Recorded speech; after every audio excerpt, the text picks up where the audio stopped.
Bonjour à tous, bienvenue à ce live de l'Exposia sur le droit du travail. Et on doit dire qu'on a beaucoup de plaisir, je crois, tous les trois à intervenir aujourd'hui, parce que, comme d'habitude, l'Exposia avec Frédéric Bonaventura nous a demandé d'intervenir sur ce qui occupait le plus l'activité des juristes ces dernières semaines, les juristes en droit du travail. Et bien évidemment, à côté du grand thème des réorganisations qui a été maintes fois débattu, il nous a paru que le thème le plus important, celui qui était le plus récurrent, qui revenait le plus en ce moment, au regard de l'actualité, c'était bien évidemment le télétravail. Et on a pensé avec Pierre-Jacques Castanet du cabinet Nextenso et Christian Pellet que vous seriez intéressés par un débat autour de ce thème du télétravail. Et je vais laisser Pierre-Jacques se présenter ainsi que Christian avant de commencer l'introduction de ce débat. Bonjour, merci Roger. Donc Pierre-Jacques Castanet, avocat et président d'Inextinso Avocat, qui est l'union des avocats et des experts comptables. Bonjour, donc, Christian Pellet. Donc je suis le président du cabinet Sextant. Sextant est un cabinet qui conseille les représentants du personnel quand il y a des négociations ou quand il y a des consultations dans l'entreprise. Donc je serai la voix du terrain. Très bien. Et moi, je suis Roger Koskas, je suis avocat en droit du travail depuis quelques années et j'interviens aux côtés des organisations syndicales, des CSE, et j'apporterai bien évidemment la contradiction Pierre-Jacques en toute amitié sur cette question du télétravail où on va avoir un enjeu de débat sur les questions qui restent en suspens pour lesquelles il n'y a pas encore une jurisprudence bien sûr bien établie.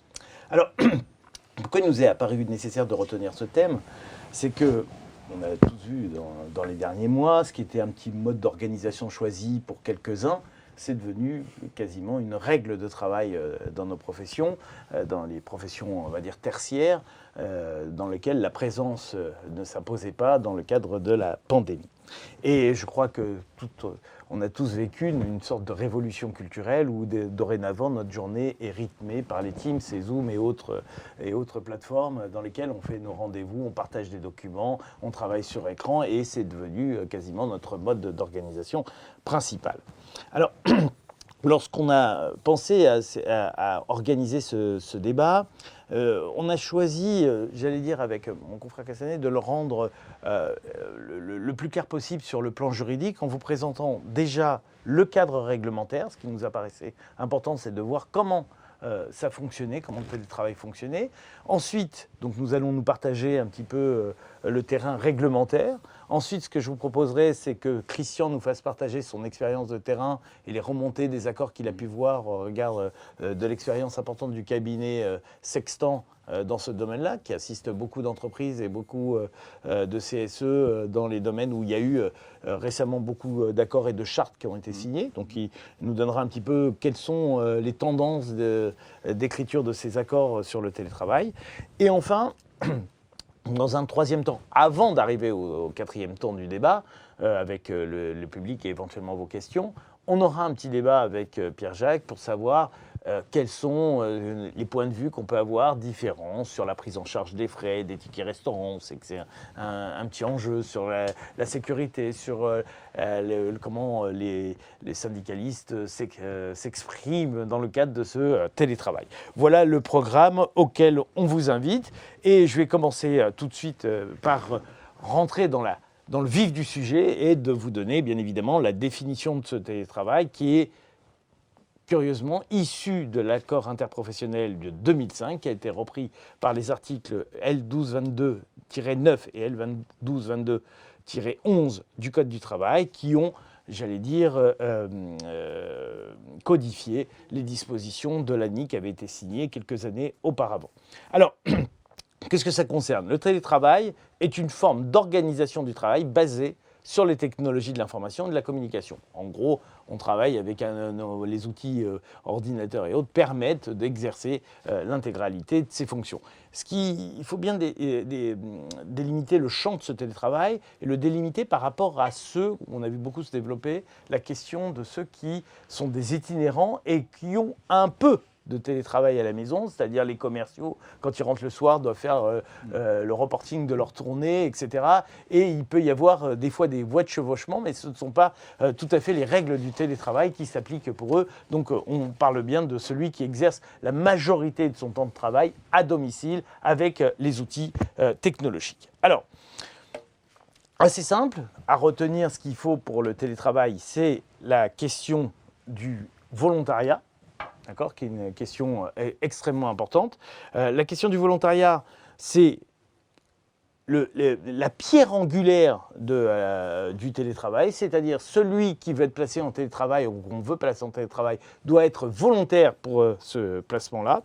Il doit s'exercer en dehors des locaux de l'entreprise. Et ce qui est assez curieux, et peut-être on en reviendra parce qu'on voit beaucoup d'éléments là-dessus, tous ces gens qu'on voit dans les journaux de 20 heures qui font du télétravail au Portugal ou à Madère, etc., c'est que le Code du travail ne définit pas le lieu où s'exerce le télétravail, donc il n'y a pas de définition, il n'y a pas marqué, il doit s'exercer au lieu du domicile principal du salarié, et donc ça peut être aussi un enjeu de savoir si le salarié travaille d'une plage de Madère, est-ce que c'est acceptable ou pas acceptable. En tout cas, le Code du travail ne prévoit rien sur cette question-là. Alors il est mis en place, ce télétravail, soit au moment de l'embauche, soit par accord collectif, c'est le mode privilégié, c'est-à-dire qu'on va rechercher l'existence d'un accord collectif qui organise ce télétravail, soit par une charte, après bien évidemment consultation des institutions représentatives du personnel, soit par une formalisation, nous dit le texte, par tout moyen de cette mise en télétravail. Alors, je pense que Pierre-Jacques va y revenir. La question de le choix, la sélection des salariés qui sont admissibles à pas au télétravail, je pense que tu y reviendras. Et la seule chose que définit de manière très précise le Code, c'est la question des travailleurs handicapés où on doit avoir une sorte de motivation spécifique pour le refus de mettre l'handicapé en situation de télétravail. Alors, l'accord doit préciser un certain nombre de choses, vous le verrez. Il y a un contenu de l'accord qui est extrêmement à la fois lâche et précis dans la définition de son contenu, c'est-à-dire qu'il y a les conditions du télétravail, le retour, et le retour notamment, il y a une disposition qui est applicable en matière de pollution, d'accord, parce qu'à l'origine, c'était quand même un outil aussi peut-être de mise en place, première mise en place de l'écologie dans le travail, puisque on a essayé de dire on va éviter les déplacements qui sont par nature polluants. Donc les modalités d'acceptation, comment on va mesurer le temps de travail et la charge de travail, qui est un élément extrêmement important sur lequel on va sans doute revenir. Aussi, un élément qui est un peu essentiel sur lequel on passe un peu rapidement, c'est quels sont les temps de contact avec l'employeur. C'est-à-dire jusqu'à quelle heure l'employeur peut vous appeler, à quel moment vous êtes en télétravail et à quel moment vous n'êtes plus en travail. Et vous n'avez plus à répondre aux sollicitations de l'employeur. Et la règle aussi principale qui doit tout sous-tendre dans la mise en place de ce télétravail et dans la mise en œuvre de ce télétravail, c'est la question de l'égalité de traitement absolue qu'on exige avec les salariés qui sont sur leur lieu de travail. Et il ne doit pas y avoir, j'allais dire, de différence de traitement. Ils doivent avoir les mêmes droits. Ils doivent avoir une égalité face à la rupture du contrat de travail. Il y a une présomption de prise en charge des frais. On va revenir sur cette question-là. Et ce qu'on doit retenir, c'est qu'il est à la charge de l'employeur aussi, la fourniture des équipements, les dépenses qui sont nécessaires à l'entretien de ces équipements et au fonctionnement de ces équipements. Alors, il y avait un article qu'on n'avait pas beaucoup vu à l'époque, qui n'avait pas attiré tellement notre attention, il faut dire ce qui est, on ne l'avait pas imaginé. C'est la circonstance exceptionnelle pour pandémie et force majeure. C'est-à-dire que jusqu'au mois de mars 2020, on ne pensait pas, enfin je parle sous votre contrôle à tous les deux, que ce dispositif avait été prévu par les partenaires sociaux dès 2005, c'est-à-dire qu'ils étaient quand même très en avance sur la prévention des risques, et c'est quand même quelque chose qu'il faut souligner. Prévoir en 2005 qu'il pouvait y avoir cette pandémie-là, franchement, chapeau.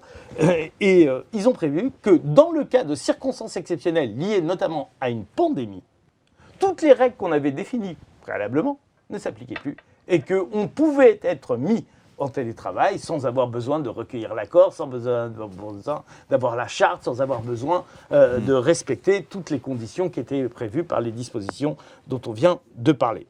Alors, on a bien vu que ces textes et cette ANI qui avaient été convenus dans un temps un peu où le télétravail était, j'allais dire, résiduel, s'est avéré un petit peu insuffisant. Et je crois que le gouvernement avait appelé les partenaires sociaux à prendre en main cette question-là. Et il y a eu un nouvel accord interprofessionnel qui a été négocié, qui a abouti à un accord du 26 novembre 2020.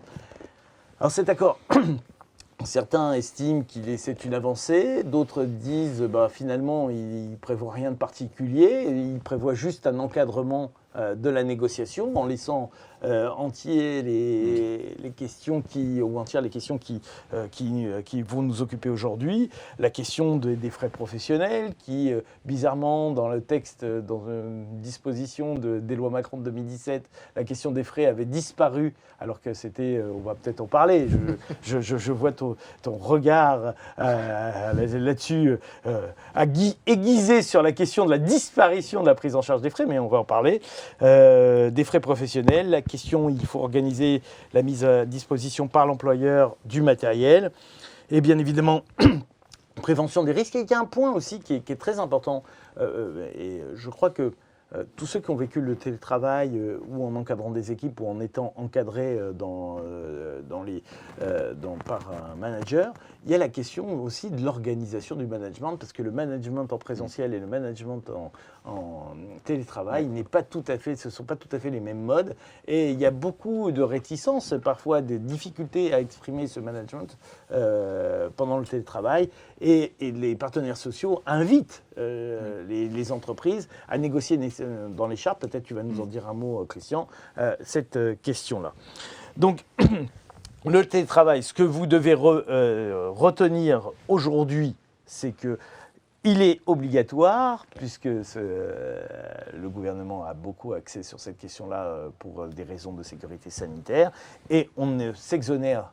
La question qui va être posée, est-ce qu'on s'exonère lorsque les chartes existent et que les accords existent? Est-ce qu'on va s'exonérer de l'application, puisqu'on est dans la circonstance exceptionnelle, de la circonstance qu'on avait mis en place pour le télétravail, ou alors les télétravailleurs exceptionnels doivent bénéficier aussi de l'accord de télétravail qui a été établi, qui ne les concernait pas à l'origine. On verra toutes ces questions-là, et je vais vous passer la parole à Pierre-Jacques qui va nous indiquer quelles sont les obligations de l'employeur, et c'est bien son rôle, pendant la mise en place de ce télétravail. Et elles sont nombreuses. Merci Roger. Donc, Roger nous l'a dit, le télétravail est mis en place dans l'entreprise, et maintenant la question qui se pose, c'est le télétravail est dans mon entreprise, quelles sont mes obligations en ma qualité d'employeur, qu'est-ce que je dois faire? Alors il est clair que jusqu'au 13 mars ou 14 mars 2020, c'était une question, je ne dirais pas anecdotique, mais qui faisait partie des débats que nous aimions avoir entre juristes. Et la pratique, certes, avait déjà organisé pas mal de choses, mais fondamentalement, ça n'était pas une préoccupation au quotidien. Le 15 mars 2020 arrive, on rentre dans une période longue de confinement, de déconfinement, de reconfinement. Bref, on assiste à quelque chose qui est complètement nouveau, qui est cette généralisation du télétravail, cette obligation de mettre en place le télétravail. Et à partir de là, la question qu'on doit se poser, c'est de savoir si cette situation, certes exceptionnelle, a pour effet de modifier, et si oui, dans quelle mesure, les obligations qui pèsent sur l'employeur. Alors, pour être le plus synthétique et le plus concret possible, j'ai retenu trois axes, trois domaines dans lesquels, de façon normale, de façon habituelle, les obligations de l'employeur interviennent. Trois axes qui sont les suivants, trois domaines qui sont les suivants. Le premier, c'est l'obligation de prévention qui se trouve confrontée, bousculée par la généralisation du télétravail. Le deuxième domaine dans lequel il y a une véritable obligation de l'employeur, qu'on connaît depuis longtemps, c'est celle de l'égalité de traitement, qui là aussi est complètement bouleversée par cette arrivée massive et innovante du télétravail. Et puis enfin, de façon pas si anecdotique que ça, la confrontation de l'obligation que l'employeur a de prendre en charge les frais professionnels. Est-ce que ce principe, qu'on connaît de longue date, d'une jurisprudence maintenant très ancienne, est-ce qu'il résiste à la généralisation du télétravail? Donc, si vous le voulez bien, je vais reprendre rapidement ces trois points. Premier point, est-ce que aujourd'hui, avec la massification du télétravail, est-ce que l'obligation de prévention a été modifiée pour l'employeur? Alors, juste quelques rappels, hein. Vous connaissez ce principe général qui est celui que l'employeur est tenu à ce que l'on appelle une obligation de sécurité de moyens renforcés. C'est un petit peu du jargon, mais qui signifie simplement qu'on ne peut pas sortir du travail plus malade qu'on y rentrait, pour faire simple. Ce principe qui est affirmé dans le Code du travail, à l'article 41-21-1, précise que l'employeur doit prendre les mesures nécessaires pour assurer la sécurité et protéger la santé physique et mentale des travailleurs. On sait que sur cette notion de protection de la santé mentale, il y a toutes les réflexions qui ont mené au harcèlement, au management, etc. Bref. Et dans ces mesures, il y a des mesures notamment de prévention. Et là aussi, le législateur a fait preuve d'une précision et d'une préscience qu'il faut remarquer. En toute fin de cet article, il est indiqué que l'employeur, une fois qu'il a pris toutes ces mesures, une fois qu'il a posé le décor, eh bien, il va devoir veiller à l'adaptation de ces mesures pour tenir compte, je cite le texte, du changement des circonstances et tendre à l'amélioration des situations existantes.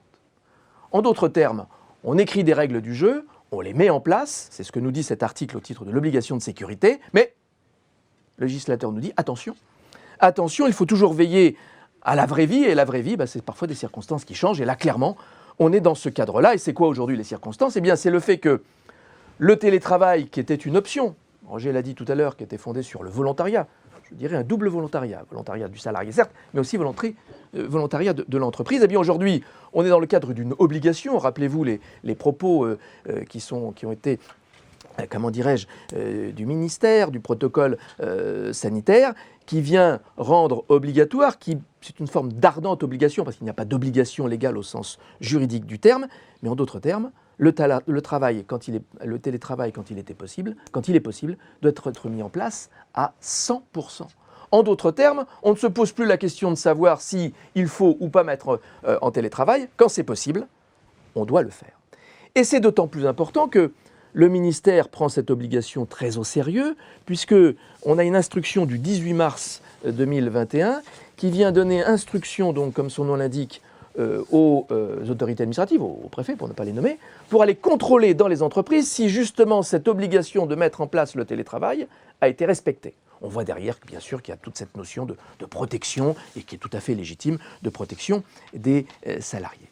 Donc voilà la situation dans laquelle on se trouve, à savoir, on aurait presque envie de dire, et pardonnez-moi de le dire, une nouvelle obligation, j'aurais presque envie de dire encore une, qui pèse sur les entreprises, qui est se mettre, sans avoir à barguigner, se mettre dans le télétravail. Alors, là aussi, quelques rappels qui sont importants, c'est que ce télétravail, malgré tout, il y a un certain nombre de dispositions législatives spécifiques qui sont venues simplement rappeler des principes essentiels, des principes que l'on connaît. On a un article du Code du travail, issu des ordonnances Macron de 2017, qui vient nous dire que l'employeur est tenu aux obligations de droit commun vis-à-vis du télétravailleur. Donc le télétravailleur n'est pas quelqu'un d'isolé dans la communauté du travail. Il a les mêmes droits qu'un salarié qui ne travaille pas. Et puis il y a un autre dispositif, un peu la conséquence du premier, qui vient dire que, bien évidemment, tout ce qui est accident du travail s'applique aux télétravailleurs. Donc là, tout de suite, la première image, c'est je suis dans ma maison, je tombe dans l'escalier alors que je suis en télétravail. Oui, a priori, c'est un accident du travail. Le conseil peut-être qu'il faut donner tout de suite aux entreprises, c'est d'être un peu vigilant sur ces accidents du travail domestiques, drôle de notion, drôle d'association, pour lesquelles peut-être un certain nombre de réserves peuvent être faites. Mais toujours est-il que ce qu'il faut se dire, c'est que le droit du travail, tel qu'on le connaît, les obligations, rentrent dans ce télétravail qui ne peut pas comme ça être mis ailleurs. Alors à partir de là, rappelez-vous ce que je vous indiquais tout à l'heure, il faut s'adapter. Et s'adapter à quoi? En fait, s'adapter à une formule assez nouvelle que je trouve très pertinente, qui est s'adapter aux risques technosociaux. On a beaucoup parlé depuis une vingtaine d'années des risques psychosociaux. Il y a une nouvelle formule de deux chercheurs, messieurs Oliveri et Pellissier, qui ont défini les risques technosociaux. Je vais me permettre de vous donner cette définition que je trouve très pertinente, qui date, c'est intéressant de le noter, de 2019. Donc vous voyez qu'il y a peu ancienne malgré tout, mais là aussi qui montre bien la précision et les conséquences qu'il peuvent y avoir. C'est quoi les RTS, et non pas RPS? Les RTS, c'est l'ensemble des troubles physiques et psychologiques encourus par un collaborateur, roulement de tambour, dès lors que ce dernier évolue dans une situation de travail où, nouveau roulement de tambour, les technologies de l'information et de la communication, les TIC, occupent une place centrale dans la réalisation de ces missions. Donc on n'est plus du tout dans ce que disait Roger tout à l'heure, à savoir le VRP qui à la fin de sa journée de travail, après avoir vu tous ses clients en présentiel, va taper son rapport. Non, ce sont des télétravailleurs qui sont effectivement, j'aurais presque envie de dire du matin au soir, à leur chaise, chez eux généralement, ou ailleurs d'ailleurs, et qui font le travail qu'ils pourraient faire dans les locaux de leur entreprise. Et donc, face à ces RTS, quelle est l'obligation de prévention que doit avoir l'employeur? Puisque je vous rappelle que cette obligation de prévention, elle va s'appliquer au télétravail. Mais toute l'idée est de l'adapter. Alors là aussi, il y a quelques dispositions législatives qui sont venues apporter quelques informations, quelques précisions. La première, c'est que la loi vient nous dire que pour le télétravailleur, il a droit à un entretien annuel, j'aurais presque envie de dire là également un de plus, qui doit être dédié au télétravail. Et il doit y avoir, là aussi c'est important, une information, une de plus, qui doit être donnée aux salariés sur les éventuelles restrictions à l'usage des TIC. On comprend bien toutes les questions de sécurité informatique notamment. Mais en dehors de ça, on ne nous dit rien d'autre. Et donc, la nécessité pour l'employeur aujourd'hui va être en fait d'être très attentif. Et là, je crois que c'est un élément important d'information à donner aux entreprises sur 2 points. 1, le contrôle du temps de travail du salarié. 2, le suivi de la charge de travail. Ce sont vraiment, me semble-t-il, en dehors de presque tout le reste, les 2 sujets sur lesquels un chef d'entreprise responsable devra s'attacher à le mesurer, à le contrôler. Et derrière tout ça, il y a quoi? Eh bien, il y a effectivement l'application effective, réelle, du droit à la déconnexion. Je l'ai dit tout à l'heure, on parle de ces salariés qui sont nuit et jour en contact avec leur employeur. Non, non, non, ce droit à la déconnexion, et ça fait partie de cette nécessité de la protection, doit être mis en œuvre. C'est une nécessité. Et à côté de ça, je dirais, de façon assez paradoxale, l'hyperconnexion va entraîner une sorte d'hyper-isolement du salarié qui va, en télétravaillant jour et nuit face à son écran, va finalement se retrouver coupé de la communauté de travail, va être coupé de ce qui fait la vraie vie au quotidien dans une entreprise. Et on sait aujourd'hui que l'isolement du télétravailleur est un vrai sujet. Et c'est si vrai qu'il est intéressant de relever que le protocole sanitaire qui vient nous dire 100% de télétravail, une fois qu'il a posé le principe, ce même protocole sanitaire actualisé au 8 avril, sans cesse actualisé en dernier lieu au 8 avril 2021, vient nous dire oui, mais enfin, bon, dans certains cas quand même, un retour en présentiel est possible, au moins un jour par semaine, en prenant toutes les précautions possibles, inimaginables. Ça veut dire quoi? Ça veut dire qu'on se rend bien compte que le travail est certes une solution, mais c'est une solution qui doit être mesurée, c'est une solution qui doit être relativisée, parce qu'effectivement, derrière tout ça, il y a un certain nombre de risques. C'est ces risques technosociaux auxquels l'entreprise doit s'adapter. Donc ça, c'était vraiment un premier domaine qui est vraiment important, qui est l'obligation de prévention qui se trouve renforcée, exacerbée sur les 2 points en particulier, qui sont le contrôle du temps de travail et le contrôle de la charge du suivi du travail. Deuxième sujet dans lequel le télétravail va venir se confronter, va se heurter à une obligation de l'employeur, c'est celle de l'obligation de l'égalité de traitement. Le principe de l'égalité de traitement, on ne va pas revenir dessus, mais il est intéressant de relever que la loi est quand même venue nous dire que le télétravailleur, je cite, a les mêmes droits que le salarié qui exécute son travail dans les locaux de l'entreprise. En d'autres termes, le fait de travailler selon des modalités distinctes ne doit pas remettre en cause le principe majeur et important et nécessaire de l'égalité de traitement au sein de l'entreprise. Alors, 2 sujets, 2 illustrations pour voir comment cette égalité de traitement est confrontée au télétravail, à la massification du télétravail. Le premier, c'est que le télétravail, on dit, l'employeur peut le refuser. Effectivement, même quand il est possible, l'employeur peut le refuser. Alors, certes, il y a des dispositions, et on en reviendra, où fort heureusement, ces questions de refus ont été traitées en amont dans le cadre du dialogue social, et c'est un élément tout à fait important et absolument indispensable, mais parfois on n'a pas de mode d'emploi. Et donc c'est à l'employeur à trouver des justifications à ce refus d'accepter de mettre quelqu'un en télétravail. Et là, j'ai relevé 3 types de motivations qui vont être confrontés aujourd'hui à la pratique, peut-être même à la jurisprudence, sur lesquelles il faut à chaque fois s'interroger. Alors il peut y avoir des motivations, je refuse de vous mettre en télétravail pour des raisons de service, parce qu'il faut qu'il y ait des rendez-vous en présentiel avec les clients, avec d'autres collaborateurs. Parfois la créativité nécessite d'être présent. Bref, et donc je refuse de vous mettre en télétravail, moi employeur. C'est une motivation. Autre type de motivation, C'est je ne vous mets pas en télétravail parce que non, vous n'êtes pas autonome, en gros, vous n'êtes pas forcément un excellent collaborateur, vous n'avez pas l'autonomie suffisante et je n'ai pas suffisamment confiance, je crois que le mot doit être sorti, pour vous permettre d'être en télétravail. Alors là aussi, est-ce qu'il n'y a pas une part de subjectivité? Et le conseil, bien évidemment, à donner aux entreprises à ce niveau-là, c'est toujours, face à cette notion d'égalité, d'objectiviser la situation. Est-ce que j'ai des raisons précises, professionnelles, concrètes, dont je peux rapporter la preuve, qui vont justifier mon refus? En d'autres termes, ce que l'on ne veut pas, mais on ne l'a jamais voulu en droit du travail, c'est la subjectivité patronale. Ça, on n'en veut pas. En revanche, ce que l'on veut, c'est que si effectivement on a des raisons objectives, professionnelles, concrètes, on peut justifier une différence de traitement. Et ça, c'est important de le rappeler. Puis, troisième sujet qui n'est pas encore tellement vu, mais à mon avis qui va intervenir.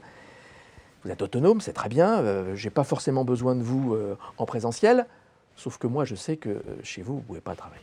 Parce que vous avez 3 enfants en bas âge, ou par ailleurs, autre chose, ça peut aussi arriver, vous êtes proche aidant, on sait que vous avez un environnement familial qui ne vous permet pas forcément de vous concentrer, et donc non, vous serez moins performant en étant ailleurs que dans mes locaux.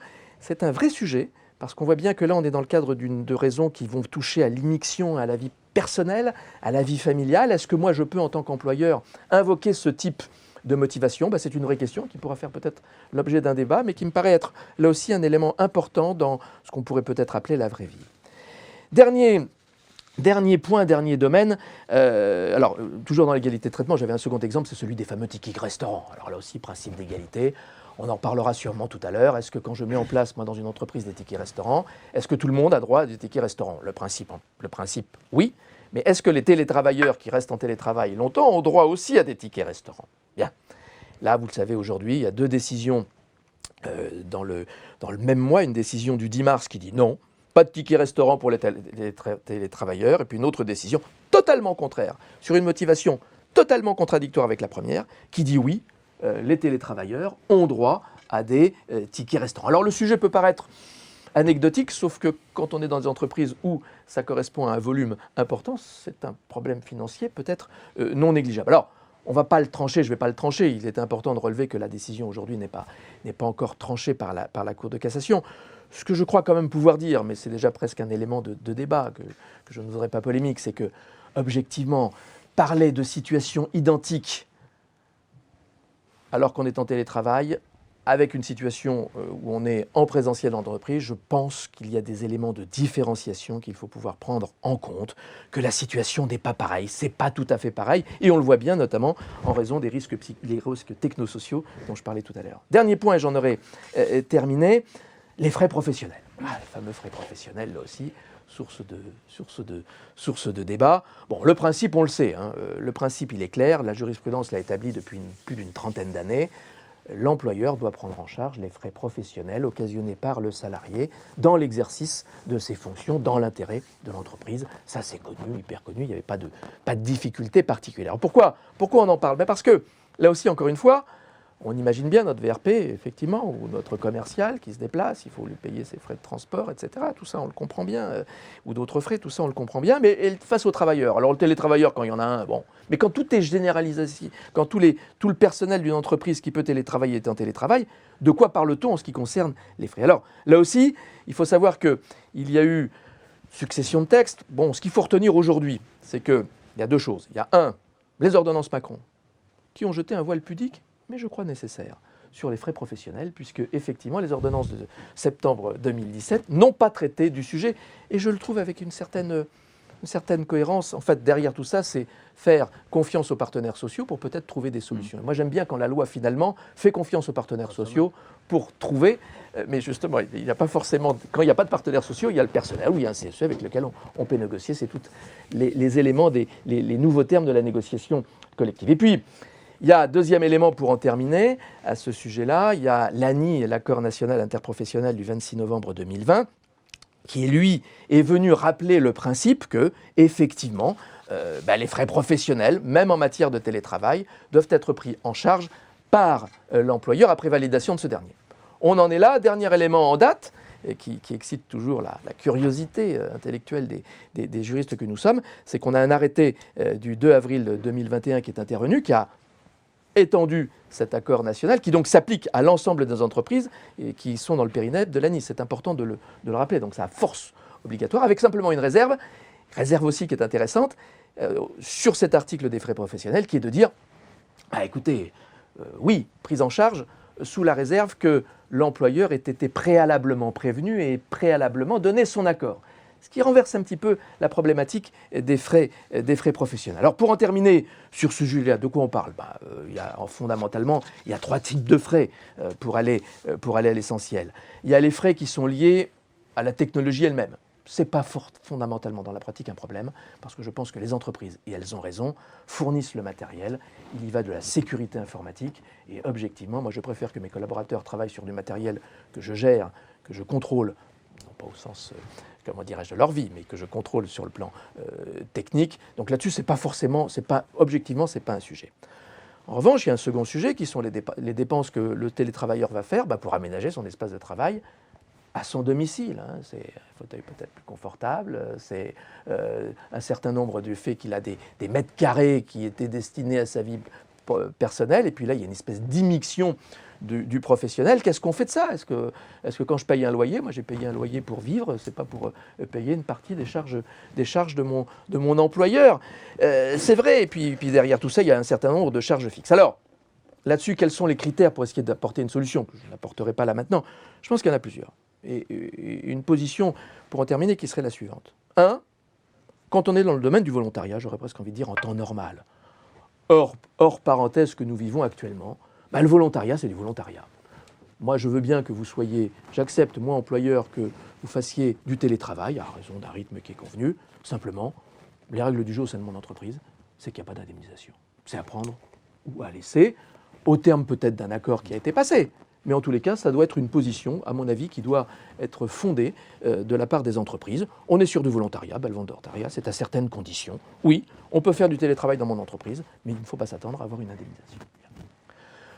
À l'autre bout, j'aurais précisé l'autre hypothèse extrême, c'est quand moi, employeur, en dehors, encore une fois, de la crise sanitaire, je fais le choix stratégique, et j'ai quelques exemples d'entreprises qui disent « c'est fini, il n'y a plus de locaux professionnels ». Alors, il y a peut-être des espaces de coworking, mais il n'y a plus de locaux professionnels. Là, effectivement, la question de l'indemnisation du salarié, il y a des jurisprudences déjà anciennes qui viennent montrer que quand l'entreprise n'est pas en mesure de mettre à disposition des locaux professionnels, effectivement, il y a une prise en charge à prévoir. Et puis, au milieu de tout ça, on est aujourd'hui au milieu du gué. Et au milieu du gué, la position est la suivante. C'est-à-dire que moi, employeur, je suis dans l'obligation de mettre en place du télétravail. Je n'ai pas une totale liberté, Roger nous l'a dit tout à l'heure. Donc à partir de là, est-ce que je dois en plus avoir à supporter des frais alors que c'est une obligation qui ne relève pas de mon initiative propre? Et donc à partir de là, je considère, mais c'est une position, que dans le contexte aujourd'hui de crise sanitaire où le télétravail est en quelque sorte imposé et où moi en tant qu'entreprise, je suis obligé de le subir, eh bien je n'ai pas à prendre en charge les dits frais professionnels, et ce d'autant que cette mise en œuvre du télétravail, il est certes dans l'intérêt de l'entreprise, bien évidemment, mais il est aussi fondamentalement et à l'origine dans l'intérêt de la protection des salariés. Et j'aurais presque envie de dire que c'est peut-être le prix, pardonnez-moi cette conclusion peut-être un peu polémique, mais c'est peut-être le prix de la protection du personnel salarié, que ce soit eux-mêmes qui prennent en charge les dits frais professionnels. Mais là, je suis certain que le débat, je suis déjà dans le débat et voire, pas la polémique, mais dans le débat, un peu dans la polémique, je le reconnais. Mais en tout état de cause, le dernier élément, pas plus sérieusement, mais qui me paraît important, et j'en aurai terminé. Et là-dessus, c'est une vraie nouveauté auquel moi je suis très attaché en tant que conseil d'entreprise. Et c'est la notion de dialogue social. Il est important, quand on lit le protocole sanitaire, de s'apercevoir que quasiment à chaque page, il est fait mention, on vante les mérites, et ils sont justifiés du dialogue social. Parce que finalement, au-delà des polémiques, au-delà des postures que l'on pourrait avoir dans les différents prétoires de tribunaux que Roger et moi fréquentons, clairement, on ne trouvera de solution intelligente, pérenne, que s'il y a un équilibre est trouvé au sein de cette entreprise, et cet équilibre, c'est justement par le dialogue social, par la négociation collective, qui aujourd'hui est facilitée justement par les ordonnances, qu'on va y arriver. Donc fondamentalement, au-delà des positions de principe, eh bien, à un moment donné, il faut se retrouver autour d'une table, il faut négocier et mettre en place les règles du jeu soit de façon pérenne, soit de façon exceptionnelle, telles que nous les connaissons aujourd'hui. J'en ai terminé et je passe la parole à Christian. J'ai juste une petite question avant. Oui. Alors, il y a quelqu'un qui demande, faut-il mettre à jour son DUERP compte tenu de cette obligation imposée par le gouvernement ou le télétravail peut-il rester une exception? Oui, je suis allé trop vite, je me suis emballé. Et effectivement, cette obligation, mais une fois qu'on l'a dit, oui, il faut le mettre à jour, bien évidemment, mais après, la question concrètement, c'est une fois que je l'ai mis à jour, que je l'ai mis dans un tiroir et que je ne l'ouvre plus, ce tiroir, qu'est-ce que je fais au quotidien? Et ce que je veux rappeler, c'est qu'il ne suffit pas, encore une fois, de se protéger derrière la mise à jour d'un document. Ça a son importance. En fait, derrière cette mise à jour, il faut réfléchir à comment j'organise la protection et les mesures de prévention au quotidien vis-à-vis de mes collaborateurs. Mais oui, tout à fait, la réponse est oui, 2 fois oui. Ok. Bien, donc je pense qu'en préalable, ce que je tenais à dire, c'est qu'on a parlé du télétravail comme étant une situation qui pouvait être transitoire, en tout cas exceptionnelle, justifiée par le contexte sanitaire que nous vivons. Maintenant, je pense qu'il faut être clair, c'est que le télétravail, il va en rester quelque chose de cette période exceptionnelle. Les entreprises qui jusque-là y allaient quand même plutôt à reculons, sauf exception, ont découvert, pas toutes, mais pour une partie d'entre elles, et en particulier toutes celles où les processus peuvent être digitalisés, que finalement ça marchait très bien. Et que, y compris, ça pouvait générer des économies pour l'entreprise. Alors pourquoi des économies? Parce que tout simplement, quand vous avez une grande partie de votre effectif qui est en télétravail plusieurs jours par semaine, voire toute la semaine, hein, mais c'est toute la difficulté du sujet, c'est qu'il y a une graduation infinie des situations.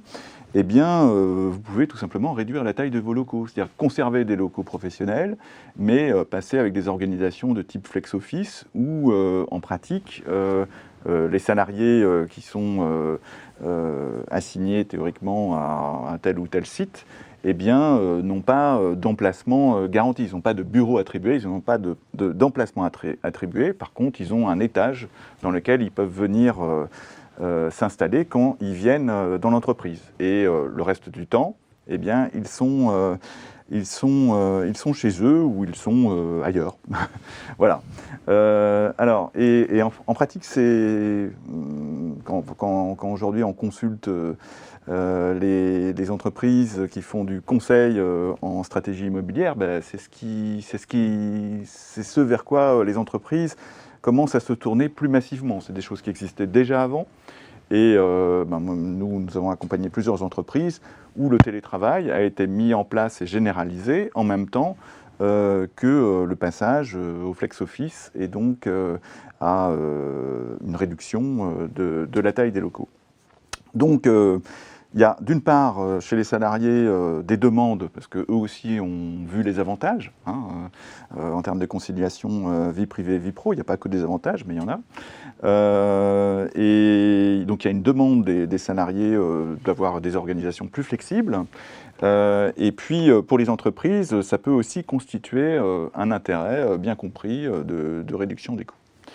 Donc le sujet, il va rester. Il va rester peut-être pas dans les proportions que nous avons vécues jusqu'à maintenant, mais tous les sujets que nous avons abordés, ils vont rester et ça va devenir des sujets qui vont être discutés dans beaucoup d'entreprises. Et on y reviendra, mais certes, il y a un certain nombre de flous, d'incertitudes juridiques, voire sociales sur la prise en charge des frais, les tickets restaurants, etc. Mais à mon sens, c'est pas là que se situe l'essentiel, parce que le passage au télétravail, c'est un changement d'organisation pour l'entreprise et probablement aussi un changement de culture. Quand il se combine avec d'autres facteurs et notamment le passage au flex office. Et donc les enjeux ils sont importants pour l'entreprise et voilà, il ne faut pas se tromper de sujet entre ces changements d'organisation et la prise en charge de certains frais. Voilà, j'y reviendrai. Bon, donc on m'a demandé ici, en tout cas dans le cadre de cette cette intervention, de dire un petit peu ce qui avait pu être trouvé comme solution par le terrain chez un certain nombre d'entreprises. Donc nous avons fait effectivement un travail qui consistait à comparer des accords. Alors c'est plus des accords que des chartes, hein. Donc ce sont des situations où les partenaires sociaux ont fini par s'accorder sur la mise en œuvre du télétravail. Et donc on a analysé chaque accord avec des tas de critères, dont je vais en présenter seulement certains, mais qui répondent un petit peu aux priorités qui avaient été fixées pour ce débat, donc notamment sur cette question des frais, et puis une question très importante qui a déjà été abordée, qui est celle de la charge de travail, du temps de travail, de la prévention des risques.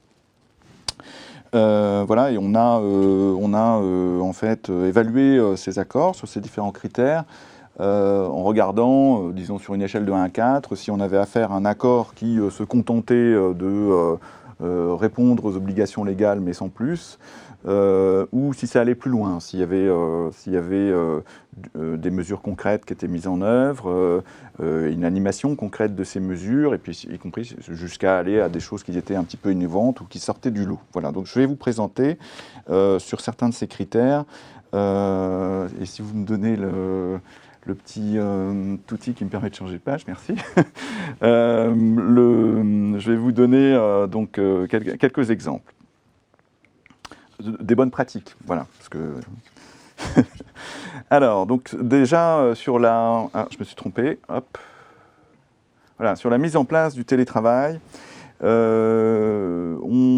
a vu un accord. Alors, je ne peux pas toujours citer les entreprises parce qu'elles n'ont pas toujours donné leur accord, mais quand elles sont citées, c'est que vous pouvez trouver, elles l'ont donné, et vous pouvez trouver de toute façon les accords sur Légifrance dans la rubrique accords d'entreprise, hein.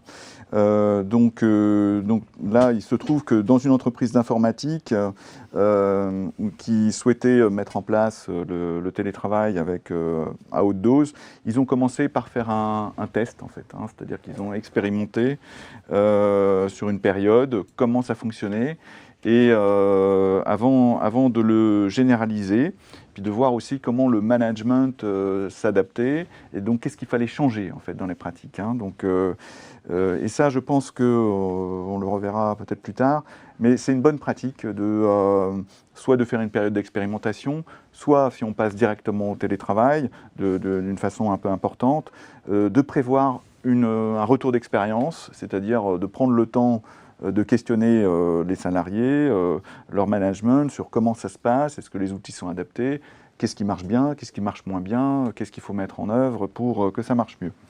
Voilà. Donc là, ici, c'est pour ça que je l'ai signalé, voilà, il y avait en tout cas une certaine humilité des partenaires sociaux et de l'entreprise vis-à-vis du changement, et donc intégrer dans l'accord l'idée qu'on mettait en place et on prenait le temps d'examiner comment ça se passait afin de prendre d'éventuelles mesures correctives. Alors ensuite, sur la question de l'éligibilité ou des périodes probatoires, ce sont des choses qu'on voit aussi dans les accords.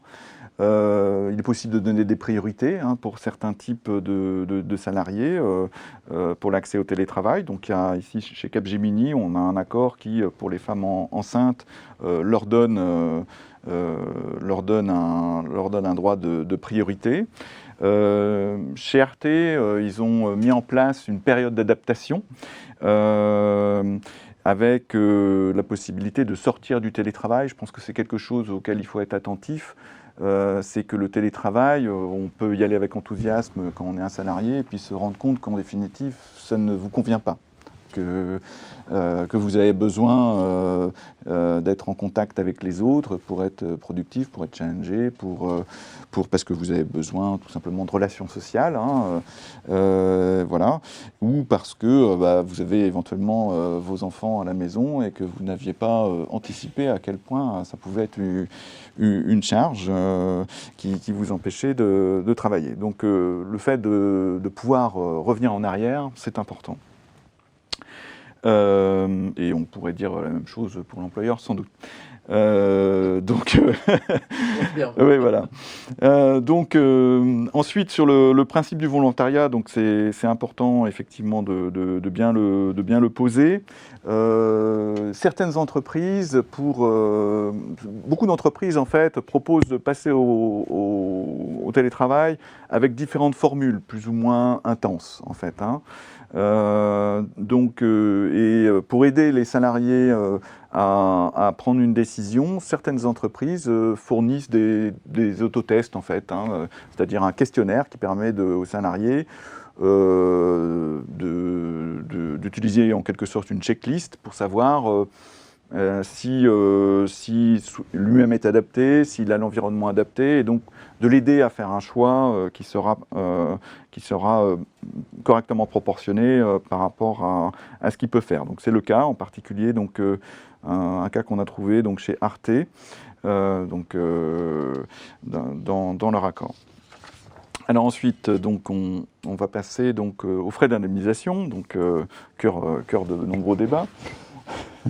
Mais au moins ça, voilà, c'est concret. Il s'agit de pépettes. Donc, alors, qu'est-ce qu'on trouve de ce point de vue-là? Alors, sur la question de l'équipement, c'est quelque chose sur lequel on trouve des choses parfois un peu anecdotiques, mais qui peuvent simplifier la vie. Donc, on a l'exemple d'une entreprise d'informatique, donc Marc Gem, où le salarié peut emporter sa chaise de bureau au domicile. Voilà. Il ne faut pas sous-estimer ce type de questions. Elles existent et donc c'est des choses. Voilà, il peut y avoir des solutions simples, comme emmener aussi le double écran qu'on a éventuellement à l'entreprise à son domicile. Ce sont des choses qui peuvent beaucoup simplifier la vie et qui coûtent pour le coup pas cher. Alors chez AWP, donc une entreprise d'assurance, donc là il y avait fourniture de l'ensemble du matériel aux salariés, et y compris la livraison de tout le matériel si celui-ci était lourd et encombrant. Donc on peut penser typiquement un fauteuil de bureau ou à d'autres types d'équipements qui peuvent peser. Dans l'assurance, ça dépend un petit peu de où est-ce qu'ils en sont dans leur processus de digitalisation. Mais enfin, généralement, quand vous avez affaire à des risques corporels, donc des accidents corporels, par exemple dans l'automobile, eh bien, vous avez généralement beaucoup de documentation à gérer. Et donc ça pèse lourd. Donc, typiquement, c'est peut-être pour ça que chez AWP, ils ont prévu de livrer une partie du matériel aux salariés quand celui-ci est en télétravail.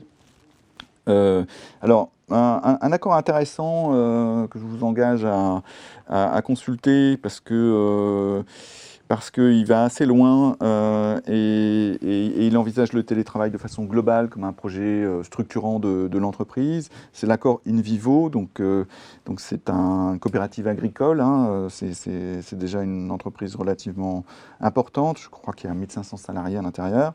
Et là, donc eux, ils mettent à disposition tous les équipements professionnels habituels, les ordinateurs, les doubles écrans et un certain nombre d'autres choses. Mais ils donnent aussi une prime d'installation pouvant aller jusqu'à 300 € pour le salarié, de façon à lui permettre d'aménager son espace de travail à sa guise. Voilà, il y a la question, il y a une question sur les assurances qui s'y est souvent posée. Donc, chez Atos, ils ont pris l'engagement de couvrir les extensions de garantie éventuellement nécessaires avec la police d'assurance de l'entreprise si la police d'assurance du salarié n'était pas suffisante. Voilà, donc c'est pas non plus des mesures qui coûtent très cher.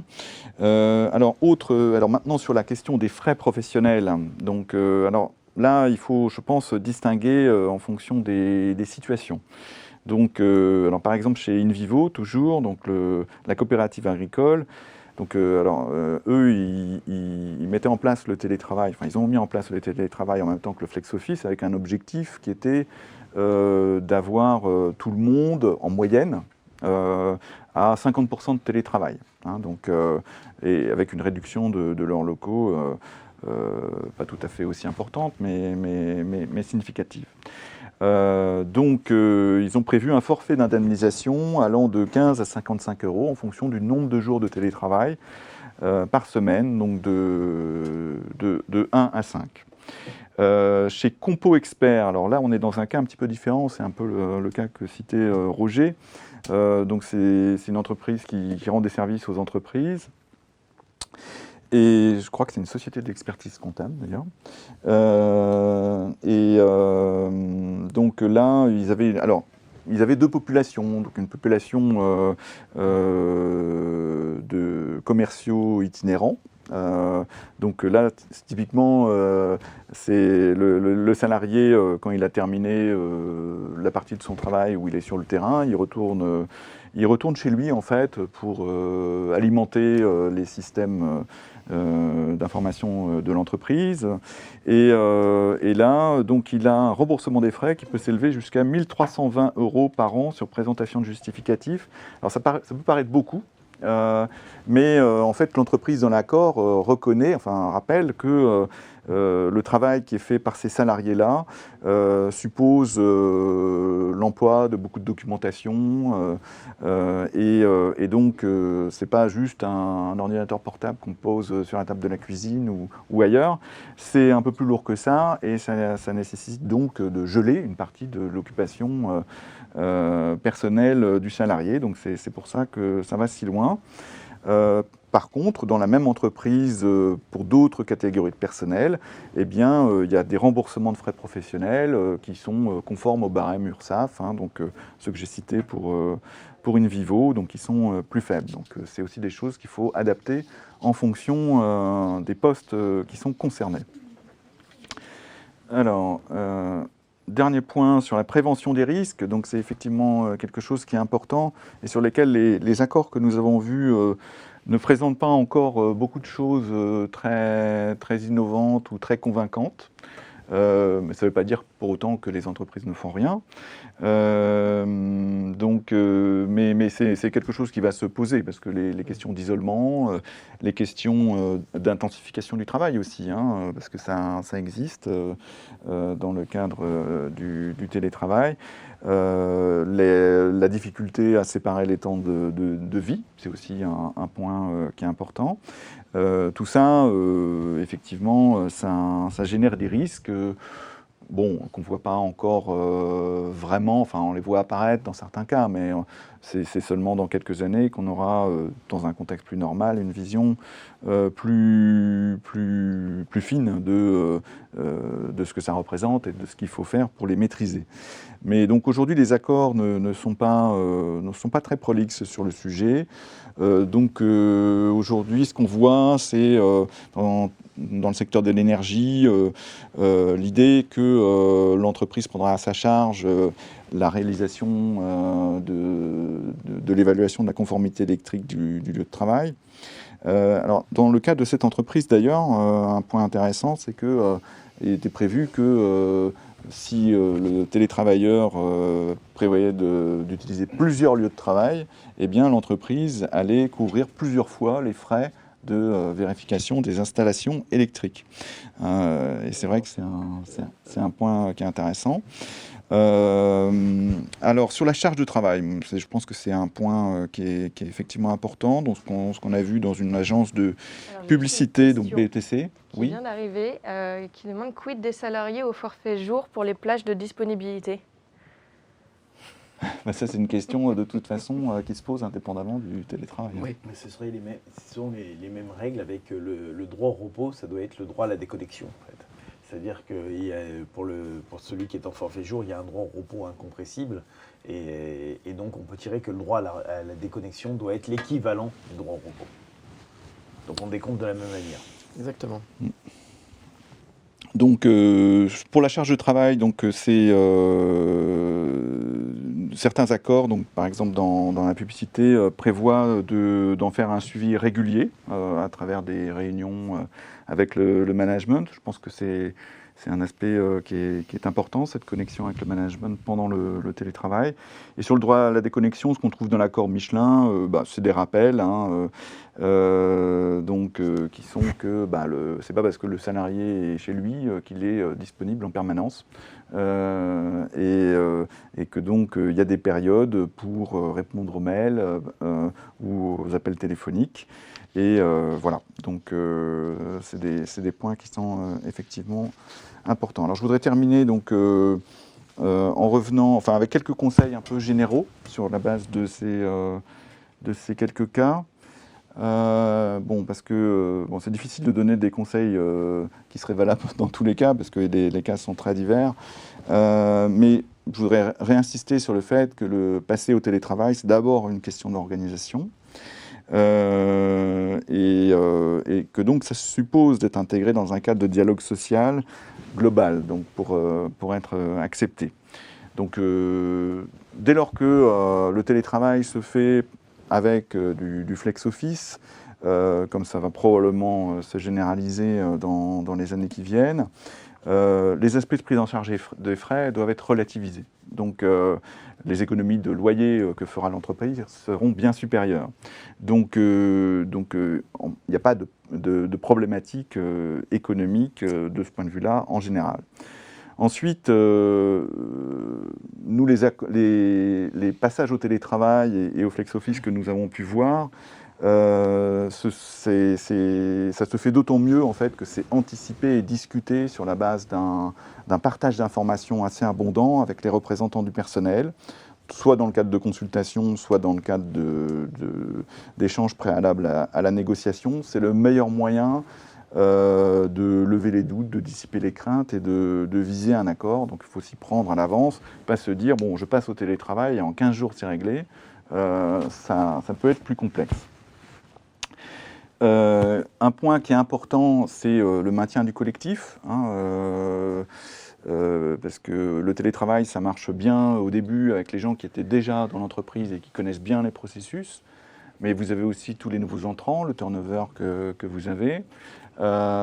Et puis, il y a la question du management. Si votre management, effectivement, il est paralysé par la crainte que les salariés ne travaillent plus parce qu'ils sont chez eux et en télétravail, et qui passe son temps à essayer de contrôler de façon tatillonne ce que font les salariés chez eux, ça ne va pas bien se passer. Donc il faut réfléchir à la question dont on manage les gens et comment on leur fixe des objectifs et comment on leur donne de l'autonomie. Une entreprise qui n'est pas prête culturellement à ça, il vaut mieux pas qu'elle passe au télétravail, parce que ça sera pire que le management qu'elle a déjà. Donc ça suppose en pratique de réfléchir à la question du management, à l'accueil des nouveaux entrants.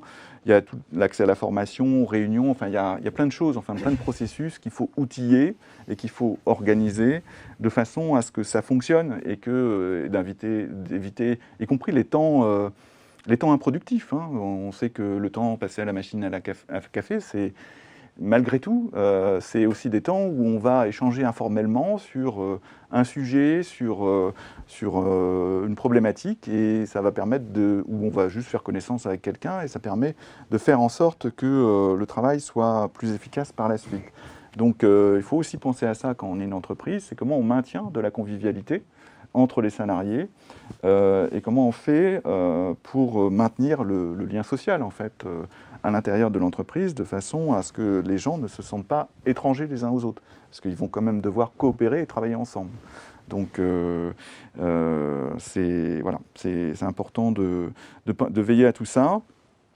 De la même façon, pour les entreprises qui passent au télétravail, je vous encourage à discuter aussi avec vos représentants du personnel de la façon dont vous leur donnez de nouveaux moyens d'accès aux salariés. Les salariés qui sont dispersés dans leur domicile eh bien, pour les représentants du personnel, ça devient beaucoup plus compliqué, en fait, de dialoguer avec eux, de capter les signaux faibles ou moins faibles qui montrent qu'ici ou là, il peut y avoir un problème. Et si, enfin, vous pouvez vous dire, vous, en tant qu'employeur, tant mieux, on ne verra plus les problèmes. Mais non, quand il y a un problème, il est là.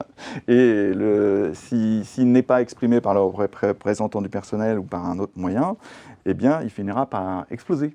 Et il explosera d'une façon incontrôlable.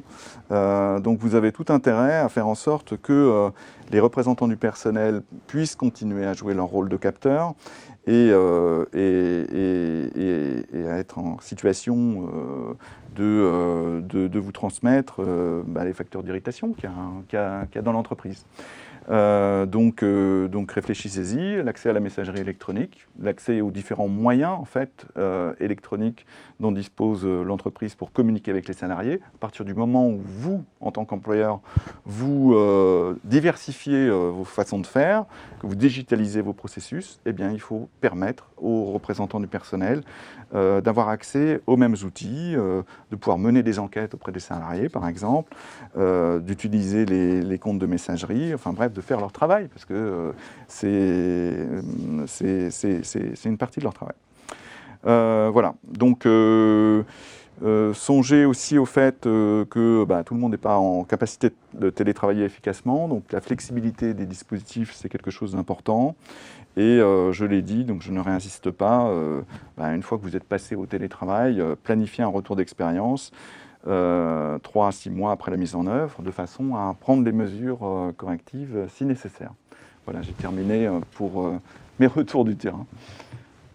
Alors, je vais rebondir sur tout ce qu'a dit Pierre-Jacques, dont j'ai adoré la formule de l'entrée dans le domicile du salarié, du droit du travail et du droit finalement de la sécurité sociale. Il faut une entrée en force dans le domicile du salarié, avec une petite pointe de polémique que tu as su mettre dans ce débat.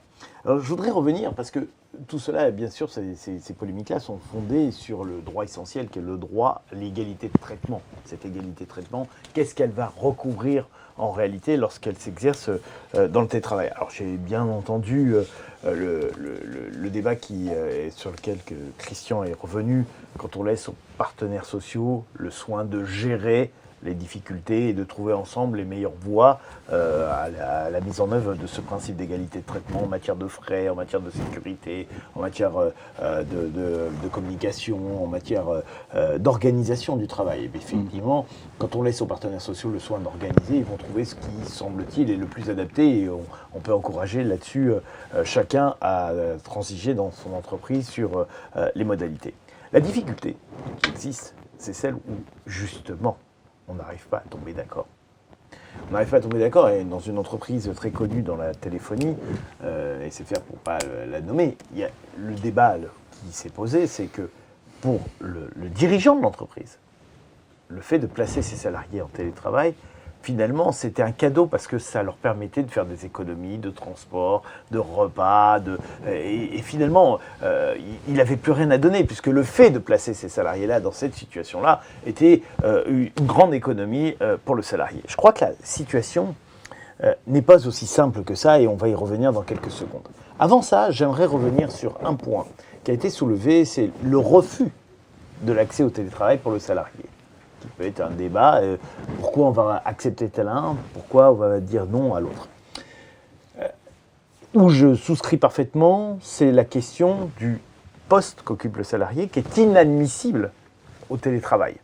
Bon, chacun a des exemples très précis, bien évidemment celui dont la présence est nécessaire sur le lieu, le poste est nécessaire sur le lieu de travail, on ne peut pas le délocaliser à domicile. Donc il n'y a pas de difficulté sur la prise en considération du poste du salarié. Où je mettrai une amodiation sur ce que tu as dit il y a quelques minutes, c'est la question du refus tenant à la personne du salarié. Là, c'est-à-dire qu'on ne va pas refuser en fonction de son poste, mais en fonction de la personne. Alors là, on porte un peu atteinte à l'égalité de traitement. J'entends bien l'objectivation. Mais si l'objectivation, elle se dit « ouais, finalement, je ne te trouve pas performant », est-ce que c'est une objectivation qui tient à une sanction disciplinaire ? Est-ce qu'elle ne pourrait pas être analysée comme une sanction disciplinaire ? Ou est-ce que c'est une objectivation qui tient aux conditions d'exercice du travail. Et je préférerais, si tu permets, mais je pense que là-dessus, le débat peut s'ouvrir et qu'il n'y aura pas véritablement de discussion entre nous à la fin, mais si on dit le salarié ne peut pas exercer à son domicile parce que, objectivement, son domicile ne peut pas devenir un lieu de travail. Là, encore une fois, on a objectivé. Mais si on prend la personne du salarié et son incapacité à télétravailler en raison de ses incompétences internes qu'on a jugées, là, je crois qu'on opère un glissement qui sera très difficile de justifier et sur lequel on aura nécessairement un débat qui pourra aller jusqu'au débat judiciaire. Alors, je voudrais aussi attirer l'attention sur un deuxième point, et à très juste titre, on a dit que le salarié devait être volontaire. Et il a été rappelé aussi qu'il y a un double volontariat. D'accord, puisque l'employeur doit aussi accepter que le salarié fasse, sous les réserves que je viens d'indiquer, soit en accord avec le fait que le salarié puisse rentrer dans une organisation en télétravail. Parce qu'il y a aussi les règles d'organisation du travail qui peuvent s'opposer au fait que le salarié rentre en télétravail. Ce double volontariat, chez moi, ça s'appelle un accord. Et donc, dès lors qu'on se retrouve avec un accord, on ne peut pas dire qu'on fait un cadeau à l'un ou un cadeau à l'autre. On se retrouve avec un cadeau qui est formalisé par le fait que chacun accepte d'une part d'être volontaire et que l'autre soit volontaire à justement ce volontariat. Donc, une fois qu'on se retrouve dans cet accord, on est obligé de revenir à la question des frais, la question de l'indemnisation qui est fondamentale. Parce que j'ai entendu, et d'une certaine manière, tu es revenu dessus, mais je te laisserai me répondre sur cette question-là, bien sûr. Tu es revenu dessus, on dit, finalement, le salarié, c'est déjà bien qu'on ait maintenu son poste et il ne va pas en plus réclamer des frais. En même temps, c'est bien que le salarié puisse continuer à travailler pour l'entreprise. Donc il faut aussi avoir ça. Le salarié a mis en place une organisation à son domicile qui a permis à l'employeur de continuer son activité et à vendre ses services. Donc c'est aussi un élément qu'on doit prendre en compte. Et puis s'il n'a pas continué à la production, normalement il aurait dû être en chômage partiel. Donc s'il n'a pas été en chômage partiel, c'est que vraiment il y avait un intérêt à le maintenir en activité. Donc c'est pas un cadeau de l'avoir mis en télétravail. Et je voudrais vraiment qu'on puisse réussir à tomber d'accord là-dessus. Et donc si on n'est pas dans le cadre d'un cadeau, parce que je crois qu'il faut enlever cette discussion, c'est un accord et le fait qu'on travaille dans l'intérêt de l'entreprise d'un côté et bien évidemment pour donner une rémunération de l'autre côté. Se pose de manière précise dans le cadre des lois et du silence de la loi la question de l'indemnisation de ces frais. C'est une loi d'airain, jurisprudence même de l'Assemblée plénière de la Cour de cassation. En France, celui qui juge au-dessus de l'Assemblée plénière, c'est Dieu, mais sinon il n'y a plus personne au-dessus. L'Assemblée plénière de la Cour de cassation, elle nous dit quoi? Elle nous dit les frais engagés dans l'intérêt de l'entreprise ne peuvent pas être à la charge du salarié pour une raison très précise. C'est que si il y a un frais qui est nécessaire au travail qui est payé par le salarié et que c'est le salarié qui le supporte, on porte atteinte à quoi? À la rémunération. Et donc, la Cour de cassation a été très précise sur ce sujet-là en disant on ne peut pas, sauf à porter atteinte à la rémunération, faire supporter des frais aux salariés. Et donc, cette jurisprudence, quand bien même de manière, j'allais dire, pas très fair-play, en 2017, il y avait, plus exactement en 2012, il y avait dans les règles du Code du travail, l'article L122210 du Code du travail prévoyait en son premièrement de prendre en charge tous les coûts découlant de l'exercice du télétravail, notamment les coûts matériels, logiciels, abonnements, communication, outils, ainsi que la maintenance de ceux-ci, qu'il est disparu dans la version de 2017, me semble-t-il, ce serait prendre un grand risque que de considérer que ce silence aujourd'hui de la loi vaut cause d'exonération du paiement de ces frais. Ça vaut d'autant moins cause d'exonération de ces frais qu'il y a tout un courant de jurisprudence qui s'est mis en place, notamment qui a touché beaucoup d'entreprises, sur justement ces salariés qui étaient itinérants. C'est-à-dire que le matin, ils faisaient leur tournée, le soir, ils refaisaient du reporting, savoir qu'est-ce qui s'était passé. Il y avait un certain nombre de choses qui étaient faites dans l'entreprise, à leur domicile. Et la Cour de cassation a dit à plusieurs reprises, à compter d'un arrêt Nestlé de 2007, qu'il s'agissait d'une immixtion dans la vie privée du salarié, mais que surtout, que surtout, l'occupation du domicile privé à des fins professionnelles avait un coût qui devait être assumé. Ce coût, chacun peut l'entendre, chacun le connaît, ce coût bien évidemment du matériel, des imprimantes, des ordinateurs, etc. Le coût matériel, je crois qu'il y a de moins en moins de difficultés, mais le coût aussi de l'occupation de l'espace privé à des fins professionnelles. On n'a pas tous les moyens, on n'a pas tous envie de payer une partie de son loyer pour qu'il soit occupé dans l'intérêt de l'entreprise. Et chacun sait bien que on a besoin, et ça s'est révélé encore plus avec cette crise, chacun sait qu'on a besoin de travailler dans des conditions minimales de confort. C'est-à-dire qu'on ne peut pas se mettre sur un coin de bureau ou un coin de canapé pour essayer de faire son travail. On est obligé d'avoir une certaine concentration si on veut faire un travail efficace. Et on est obligé de consacrer un espace. Un espace avec des fluides, c'est-à-dire en gros la lumière, de l'électricité bien sûr, mais aussi du chauffage, etc., qu'il faut indemniser. Et la Cour de cassation nous a dit à plusieurs reprises, jusqu'en 2019, c'est-à-dire les arrêts très récents qui concernent la société Sanofi, qu'on est obligé d'indemniser ce coût de l'occupation du domicile privé à des fins professionnelles. Et ce point-là, alors bien sûr les salariés ont joué le jeu, on a fait très vite avec cette crise sanitaire, mais ce point-là, il va nécessairement revenir dans le débat. On ne peut pas faire comme si il n'existait pas. Et une des illustrations de ça, c'est la question du frais de repas qui, aujourd'hui, cristallise un certain nombre d'oppositions autour de la question de l'indemnisation des salariés à domicile, des frais des salariés à domicile. Petit rappel de la règle. La règle, c'est on rembourse les frais de repas lorsqu'on est en déplacement. Il y a des règles très précises. Quand on envoie le salarié en mission, on doit indemniser ses frais. Mais sinon, il n'y a aucune obligation dans le Code du travail pour un employeur de payer les frais du midi. La coupure méridienne, aucune obligation dans le Code du travail.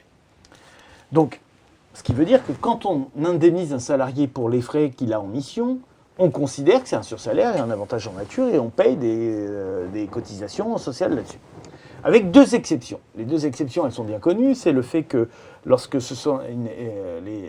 restauration est une activité sociale et culturelle, gérée par le CSE, c'est-à-dire le restaurant d'entreprise, y compris quand il est géré par l'employeur, ça reste sur le plan juridique une activité sociale et culturelle. Donc il y a exonération des charges sociales. Mais c'est bien un avantage supplémentaire. Deuxième exception, on en a parlé il y a quelques secondes, quelques minutes, la question des tickets restaurants. C'est une exception URSSAF pour le paiement des charges, mais sur le plan juridique, ça constitue quand même un avantage qui est donné aux salariés. Un avantage qui est lié au fait que l'employeur dit « je vais te donner une rémunération supplémentaire auquel je ne suis pas obligé de cotiser, je vais te donner une rémunération supplémentaire qui va te permettre d'avoir un petit bout de sursalaire, appelons-le comme ça, même s'il est exonéré de charges, qui va te permettre de participer à tes frais de restauration. » Et on n'impose pas aux salariés de dépenser le ticket restaurant chaque midi. Et il n'y a pas une durée de validité du ticket restaurant au jour de travail. Non. Et beaucoup de salariés l'utilisent en dehors de cette coupe méridienne le midi. Ils se préparent leur manger, ils arrivent avec leur manger sur le lieu de travail, mais on ne leur retire pas le ticket restaurant. D'accord ? Et donc, on ne voit pas quel est le fondement au retrait de ce ticket restaurant pendant la période de télétravail. Cet avantage de l'employeur de participer à donner un sursalaire pour déjeuner, on ne voit pas à quel titre le salarié en serait privé pendant le télétravail. C'est pour ça que la décision de Nanterre est incompréhensible, ils ne sont pas dans la même situation. Mais il y a des milliers de situations, les salariés, on va dire, le salarié qui amène sa gamelle le midi n'a pas le droit de ticket restaurant parce qu'il n'est pas dans la même situation que le salarié qui ne peut pas amener sa gamelle le midi parce qu'il ne l'a pas préparé. Non, ça ne veut rien dire ça. On a un droit à ce sursalaire. Même chose exactement pour les activités sociales et culturelles. Et ce sera un débat qui va donner lieu à quelques décisions dans quelques temps. Est-ce qu'un employeur peut dire, finalement, l'activité sociale et culturelle de la restauration que j'ai pris en charge, j'arrête de la payer pendant la période de télétravail? Ou est-ce que le CSE n'a pas à se substituer à l'employeur pour organiser des formes de repas qui seront faits à domicile, sur la base même de tickets restaurants, puisque il n'est pas interdit au CSE de prendre des tickets restaurants et de les distribuer aux salariés sur la base de cette activité sociale et culturelle. Donc on voit bien que, même si on lit attentivement la décision de Nanterre, on voit mal le fondement de la différence de traitement qui peut exister face à cet avantage supplémentaire. Et je voulais en terminer là-dessus, mais je suis certain qu'on aura un petit débat. Sur le droit à la déconnexion, je crois que c'est le droit fondamental, parce qu'il y a aussi, ce qui va être très difficile à distinguer, c'est on est unité de lieu de vie, unité de lieu de travail. Alors j'ai juste une question sur les frais, tant qu'on y Ouais. est encore. Ouais. Quelqu'un demande, donc question de détail, un salarié me demande le remboursement de ses frais de café, gâteau pris en charge habituellement dans les locaux de l'entreprise. Dois-je accéder à sa demande au regard de l'égalité de traitement? Et si oui, rentre-t-il dans le cadre de l'indemnité forfaitaire? Oui, et ça rentre dans le cadre de l'indemnité forfaitaire. Alors maintenant, après, c'est vrai que on a poussé un peu loin les frais de gâteau et de café, parce que bon, mais ça pourrait rentrer dans l'indemnité forfaitaire qu'on verse, c'est-à-dire qu'il y a l'ensemble. Sur le plan juridique, il y a un point qui est important, qui est fondamental, c'est on la qualifie comment ce café et ce petit gâteau qu'on met à disposition des salariés? La réponse, à mon avis, elle est double. Oui, ça rentre dans les frais, mais là on est dans une question d'URSSAF. Mais ça, à la limite, la question de l'URSSAF, c'est autre chose. En revanche, la réponse que j'apporte à la question, c'est non. C'est non, enfin, sur ce sujet très précis. C'est non, pourquoi? Parce qu'on n'est pas dans la même situation. Il se trouve que quand on est en présentiel, il y a eu un choix qui a été fait de prendre en charge un certain nombre de petits avantages. J'emploierai pas le mot cadeau, mais qui font partie du quotidien. Ce quotidien, il a changé. Voilà, il n'y a pas de raison de transplanter une situation qui est liée à un contexte particulier de présentiel à autre chose. Et le autre chose, ce sont d'autres façons de travailler. Et c'est la raison pour laquelle je pense qu'il ne peut pas y avoir cette notion de, pas de droit acquis, mais qui est une version peut-être un peu vieillotte. Mais pour rebondir sur ce que tu indiquais, je pense qu'il faut d'abord, il y a deux aspects à voir. Un, le premier, c'est qu'aujourd'hui la situation est un peu exacerbée, parce qu'on n'est pas justement dans cette situation de double volontariat. On est dans quelque chose qui nous tombe sur la tête et qui fait voler en éclats toutes les règles que nous, travaillistes, on applique depuis l'après-guerre. Bon. Et c'est ça qui est un peu, qui crée une... Alors c'est intéressant, bien évidemment, et c'est pour ça qu'on se pose ce genre de questions. Je pense que les réponses qu'on va apporter, il faut toujours se dire, est-ce que c'est une réponse que j'apporte conjoncturellement parce qu'on est dans une état de crise sanitaire? Ça signifie que la réponse que l'on apporte, positive ou négative, elle est liée à une circonstance qui existe et qui demain n'existera plus, du moins on l'espère. Et ensuite, il faut se poser la question, quelle est la réponse que j'apporte quand on est dans un cadre normal, hors circonstances exceptionnelles? Et je pense que les réponses ne sont pas les mêmes. Ça, c'est le premier élément. Le deuxième élément, il ne faut pas tout confondre. Quand on parle de frais professionnels, je pense qu'il ne faut pas confondre avec l'indemnisation. Les frais professionnels, c'est quoi? C'est j'ai une facture avec un montant précis que l'employeur rembourse parce que ça correspond effectivement à une dépense qui est notée, il y a le détail de la facture, etc. L'indemnisation, c'est autre chose. C'est une sorte de réparation, et le mot indemnisation, c'est pas remboursement. C'est la réparation d'un préjudice, d'une suggestion, qui fait que j'ai une part de mon loyer à titre privé, mais laquelle? J'en sais rien, qui doit être consacrée au travail. Et là, on est dans l'indemnisation. Et là, on n'est plus dans le calcul d'un chiffre qui envoie un autre. On est dans une appréciation. Et cette appréciation, elle va nécessiter de porter un jugement, de qualifier la situation. Et c'est là où, effectivement, face à cette qualification, on vient dire, attendez, vous êtes volontaire. Il n'y a pas d'indemnisation, puisque justement, vous êtes volontaire. Et puis, vous n'êtes pas volontaire parce qu'on est dans le cadre qu'on connaît, pour d'autres raisons, mais qui peuvent être discutées, vous n'y avez pas droit non plus. Donc, je pense que on n'est pas. C'est là où il faut. Moi, ce que je n'aime pas dans cette notion d'indemnisation, c'est qu'il y aurait presque une espèce de préjudice qu'il faudrait réparer. Je pense que cette notion de préjudice, elle n'existe pas, au sens juridique du terme, quand justement c'est l'objet d'un accord. Et on ne parle pas de cadeau, on parle d'un accord. Et on parle de règles du jeu. C'est la raison pour laquelle, avant la crise, quand on commençait à comprendre que le télétravail prenait une certaine importance, où je voyais bien dans les entreprises, à un tel, on l'acceptait, à un autre, on ne l'acceptait pas, à un tel, on lui disait, tu as droit à 3 jours dans le mois, et puis à un autre, allez, éventuellement une demi-journée dans le mois. On se rendait bien compte que ce qui posait problème, c'est que derrière tout ça, il n'y avait pas de règle du jeu. À quoi j'ai droit, à quoi je peux prétendre au sein d'une entreprise. Et donc, la voie royale, bien évidemment, c'est de se mettre d'accord dans le cadre du dialogue social. Et encore une fois, quand on parle de dialogue social, arrêtons de dire dialogue social avec un grand D et un grand S, avec en face de soi des représentants syndicaux. Non. Pensez au TPE, PME avec lequel on peut négocier, avec mes 6 geeks. Mais si je suis une start-up, j'ai 6 collaborateurs, je peux mettre en place un accord. Bien. Et puis si j'en ai un peu plus avec mon CSE, je pourrais mettre un accord. C'est important parce que ça... C'est l'absence d'accord qui est... Oui, non mais on entend bien que c'est l'absence d'accord. Maintenant, je peux vous assurer qu'au niveau de la pratique, on arrive à trouver ces accords. Alors les employeurs ont besoin d'être un peu éduqués, je suis d'accord avec vous. Bon. Mais ensuite, il n'y a pas d'accord. Ben, il n'y a pas d'accord, je suis, pas dire le maître, mais je suis responsable du fonctionnement et de l'organisation de mon entreprise. Voilà la règle du jeu que je fixe. Ce que je n'ai pas le droit de faire en tant qu'employeur, c'est toi, je vais te rembourser ta part d'indemnisation, etc. Puis toi, je ne veux pas le faire. Ça, c'est pas normal. Là, il y a inégalité de traitement.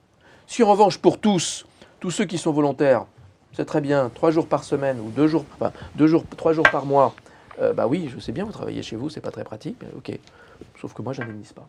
Je n'indemnise pas parce que je ne reconnais pas l'existence d'un préjudice, alors certes avec un petit peu. Et ce que je n'aime pas dans le débat là aujourd'hui, c'est que au nom de l'égalité de traitement, on essaye comment dirais-je, de trouver une compensation à un préjudice. Préjudice, ça veut dire que ça cause du tort. Non, ça impacte la rémunération. C'est pas ça que vous dites. Ça impacte la rémunération. C'est pas tout à fait la même chose. C'est pas du préjudice. C'est un élément de rémunération qui est amputé. Mais bien sûr que l'exemple qui est donné est un peu caricatural. Le salarié qui va chercher son café, le gâteau et Dieu. En plus, c'est payé. On donne le livret à domicile. Bon. Mais si on réfléchit 2 minutes à la qualification de ce qu'est la machine à café, c'est une activité sociale et culturelle. C'est une activité sociale et culturelle. Donc, à partir du moment où on l'a qualifiée d'activité sociale et culturelle, elle n'appartient plus à l'employeur. Oui. Et donc, après, le CSE peut en revendiquer à tout moment la gestion.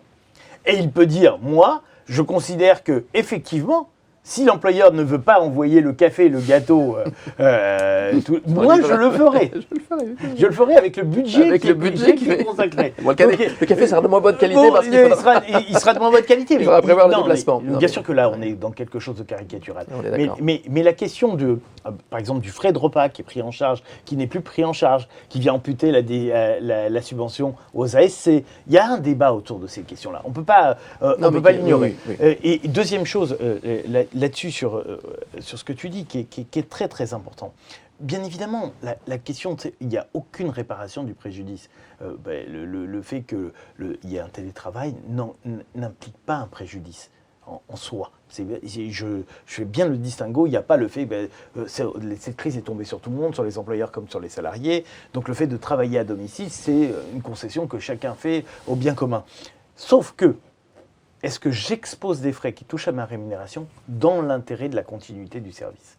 Et qu'est-ce qui rentre dans la continuité du service? Est-ce que le fait que je travaille bien dans un espace professionnel qui soit consacré au travail, est-ce que c'est dans l'intérêt de l'entreprise ou pas? C'est autour de cette notion que le débat se pose. Et c'est autour de cette notion que le débat s'est posé, notamment, et je vous invite à regarder l'arrêt de 2019 de Sanofi pour les visiteurs médicaux qui devaient faire les comptes rendus des visites qu'ils faisaient chez les médecins, les faire remonter. Donc c'était une tâche un peu, l'employeur disait, résiduelle. Mais il devait faire à domicile. Et il y a une analyse très très juste du juge sur cette question-là, parce que l'employeur disait, ils ont qu'à le faire au McDo ou dans les salles d'attente des médecins, les comptes rendus qu'ils doivent faire, ils ne sont pas obligés, ou dans leur voiture, ils ne sont pas obligés d'utiliser un espace. Mais à un moment donné, il y a une qualité du travail. On ne peut pas imposer à un salarié de travailler dans n'importe quelle condition, dans la cuisine, sur une chaise de cuisine, toute la journée, à répondre aux besoins de l'employeur. Non. Il faut qu'il y ait, sur cette question-là, un juste équilibre. On n'est pas dans le préjudice, mais on n'est pas non plus dans l'exonération du remboursement des frais et dans l'atteinte à la rémunération. Juste, je termine, et après on continuera ce débat sur la déconnexion, ce qui permettra de revenir sur ce qu'on a dit sur les cadres au forfait, parce qu'on a été un peu sur cette question un peu pris avec nos réflexes habituels. C'est unité de lieu de vie et de travail, unité de temps sur la vie et le travail. Bien évidemment, on ne va pas sanctionner un salarié qui, à un moment donné, s'est arrêté une demi-heure pour s'occuper de son enfant ou recevoir un colis. Et d'un même côté, on ne va pas dire le travail s'arrête à 17h00 et on ne peut pas aller au-dessus de 17h00. Je crois qu'il faut qu'il y ait une certaine flexibilité entendue entre les parties sans excès d'un côté et de l'autre. Mais sur les travailleurs qui sont en forfait, je rappelle que non seulement il y a la règle du repos obligatoire qui est indiscutable et qui rejoint le droit à la déconnexion, mais il y a aussi toutes les clauses qui sont obligatoires dans les accords de réduction du temps de travail qui portent sur le forfait jour, des clauses sur le suivi du travail. Et donc, le fait pour un employeur, mais je parle sous ton contrôle, de ne pas respecter ces clauses du fait que le salarié est en télétravail, ferait prendre un grand risque sur l'existence même de la convention de forfait. Je rebondirai sur le dernier point de Christian qui est un vrai point d'inquiétude sur la communication avec les institutions représentatives du personnel et sur le lien qu'il peut y avoir entre le travailleur à domicile et ses représentants. Sans mauvais jeu de mots, il peut y avoir une vraie déconnexion. Il peut y avoir une vraie déconnexion qui est dangereuse pour nous tous, parce que si on n'a plus de corps intermédiaire, on voit bien les phénomènes auxquels ça peut nous conduire. Et bien sûr, la loi disait privilégie l'accord, dit à défaut d'accord, on doit rendre accessible le fameux site syndical. Je crois qu'il est de l'intérêt de tous que sur ce point-là, on fasse avancer les choses en disant que les salariés puissent avoir une communication directe avec les organisations syndicales et les CSE. Je crois que c'est un point important parce que le syndicalisme, comme le disait un grand dirigeant, est mortel. Hein, il peut mourir. Ce ne serait pas une mauvaise... Il faut qu'il s'adapte. Il faut qu'il s'adapte, mais il ne faut pas qu'on lui mette des freins à l'adaptation. Parce qu'après peuvent se développer de nouveaux réseaux en dehors de l'entreprise, d'accord, de discussions en dehors de l'entreprise. Les excès que cela peut, avec les débordements qu'il peut y avoir. Avec des débordements qu'il peut y avoir. Je crois qu'il serait de l'intérêt bien compris de tous, notamment pour sauver notre représentativité, que puisse être organisé là-dessus un débat qui soit apaisé. Mais je trouve que ça a l'intérêt, au moins, cette crise que l'on vit, justement, en ce qui concerne les organisations syndicales, dont on voyait bien que le modèle issu de la guerre, de l'après-guerre, arrivait un petit peu à bout de souffle. Hein. On parlait des affichages, etc., de la présence à côté du travailleur, etc. Et je trouve que là, c'est l'occasion effectivement rêvée de montrer, de se reposer la question et de montrer comment le rôle fondamental, hein, que je reconnais bien évidemment, enfin, la question ne se pose même pas, comment est-ce que je peux refaire, comment dirais-je, rénover la représentation effectivement du personnel. C'est un vrai sujet. Alors on l'a vu effectivement pendant la crise avec les visios avec le CSE qui s'y est mis aussi. Et finalement, moi j'ai assisté à quelque chose d'assez incroyable, à savoir à une multiplication. Finalement, toute chose, malheur et mal, enfin, il y a un aspect positif, c'est que j'ai assisté à une multiplication des réunions avec le CSE, qui ne se contentait plus d'avoir la réunion mensuelle en présentiel, etc., le passage obligé. Et en fait, un certain nombre d'entreprises se sont rendues compte de la nécessité qu'il y avait de provoquer ces rencontres, alors certes virtuelles, qui n'ont sûrement pas le cachet, la nécessité, mais qui ont eu aussi le mérite de, comment dirais-je, peut-être d'éviter d'éviter certaines postures, des effets de théâtre, de créer peut-être plus de, paradoxalement, plus de convivialité dans le dialogue que la seule confrontation. Donc voilà, donc il y a un travail, il y a un travail d'adaptation, à faire. Et moi, effectivement, je pense qu'il faut se réjouir du fait que, avec tous les défauts que cela peut avoir, cette digitalisation et ces réunions en Zoom, au moins, il y en a eu beaucoup. Et c'est peut-être un élément, une piste intéressante. Alors on peut toujours avoir les nostalgies, hein, c'était mieux avant, bien évidemment, bon peut-être. Mais là, il faut se réinventer. Et je trouve que le télétravail, finalement, ce qu'il a d'intéressant aujourd'hui, c'est que ça réinvente. On réinvente la façon de travailler. On est dans les conditions de travail. On l'avait déjà vu ça. On le comprenait bien un peu qu'aujourd'hui, le seul intérêt du droit du travail, c'est fondamentalement, c'est quoi les conditions de travail ? On s'était, depuis 2002, avec le harcèlement, etc., qui a fait avancer à grands pas les notions de management. De respect, le fait qu'on ne peut plus mettre les gens comme ça, rappelez-vous, dans les générations avant, on l'a mis dans un placard. C'est fini, ça. Vous voyez, tout ça, je trouve que c'est à l'occasion de ces allez, employons le mot, révolution, que l'on peut peut-être améliorer les situations. Et c'est la raison pour laquelle, quand face à ces enjeux, je vois ces enjeux, j'aurais presque envie de dire de posture, sur les 5,90 € ou les 3 € du ticket restaurant, dans des situations qui, objectivement, ne le justifient pas, parce que je vais un peu vite, d'accord? Non mais attendez, je trouve que c'est... Voilà, on a besoin d'avoir d'autres enjeux. Et je pense que les entreprises ont besoin de consacrer leur énergie à d'autres enjeux. Et c'est pour ça que finalement, il y a une dimension sociétale, moi, que je trouve passionnante. Oui, mais je pense mais que... vous avez raison, mais ok. Il y a la question de l'équité, en fait. Donc on peut comprendre que dans le contexte de crise sanitaire que nous avons vécu, tout le monde s'est adapté comme on pouvait, chacun y a mis du sien. Et voilà, bon, et que la situation qui s'ouvrira après cette crise sanitaire sera différente, et donc les discussions pourraient être différentes, mais les équilibres à trouver seront probablement différents. Et moi, je voudrais quand même attirer votre attention sur 2 points. C'est que l'entreprise, elle va aussi proposer du télétravail, et les gens seront pas là dans l'entreprise pendant 2-3 jours, parce que c'est aussi son intérêt. Donc si elle gagne sur, je sais pas, les frais d'entretien de ses propres locaux, ou même sur le nombre de mètres carrés qu'elle loue, et ce n'est pas inéquitable que le salarié de son côté, qui consacre une partie de son espace de vie à l'entreprise, il ait une indemnisation, même si elle est forfaitaire, etc. Enfin, et je pense que la notion d'équité, elle est importante, parce que c'est aussi la question du consensus dans l'entreprise. Et donc, on l'a dit tout à l'heure, enfin je l'ai dit tout à l'heure, les travailleurs ont découvert beaucoup plus largement le télétravail, comme les employeurs. Ils en ont vu des inconvénients et aussi des avantages. Les entreprises aussi, donc il y en aura certainement plus dans le futur qu'il y en avait avant la crise sanitaire. Il faut aussi être conscient du fait que pour les entreprises, le fait d'avoir un accord de télétravail un peu équitable, ça va être un facteur de choix.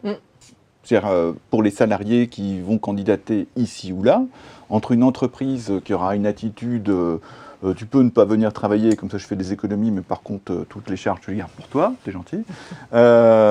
Et voilà. Et puis l'entreprise qui aura une attitude un peu plus équitable, eh bien, et je pense que le management, il sera aussi différent dans les 2 entreprises. Eh bien, le choix sera vite fait pour le salarié. Oui. Il va aller vers l'entreprise où alors elle a le sentiment que le deal est plus équilibré. Alors, c'est la raison pour laquelle je suis plutôt finalement assez optimiste sur les conditions qui seront faites aux salariés d'ici quelques mois, voire d'ici quelques années. Pourquoi? Parce que le télétravail, avant cette crise, objectivement pour les entreprises, c'était, non pas une réticence, mais c'est un avantage, pour le coup presque un cadeau, que j'accorde à des salariés. Alors effectivement, je m'aperçois que ça les intéresse, que c'est bien. C'est vrai que sur un terme d'image, c'est pas mal. Mais objectivement, est-ce que moi, entreprise, j'y avais un réel intérêt en sens économique du terme, créativité du terme, performance du terme? Je n'en suis pas certain. Du moins, certains l'avaient compris, mais forcément pas tous. Et donc à partir de là, il y a effectivement une position vis-à-vis du télétravail que je pourrais qualifier de très patronale. C'est un avantage, donc écoutez, ne m'en demandez pas plus, hein, vous connaissez l'histoire. Bon. Là, maintenant, ce que je trouve intéressant, et c'est là où les entreprises ont une vraie réflexion à mener, c'est que ce télétravail s'imposant à tout le monde, mais finalement, on en voit aussi, alors les dangers, etc., mais on en voit aussi les intérêts pour l'entreprise, les intérêts sur le plan économique, sur le fait qu'on peut avoir des salariés, peut-être paradoxalement peut-être plus disponibles, moins stressés par un certain nombre de choses, par une vie quotidienne, etc., par les transports, etc.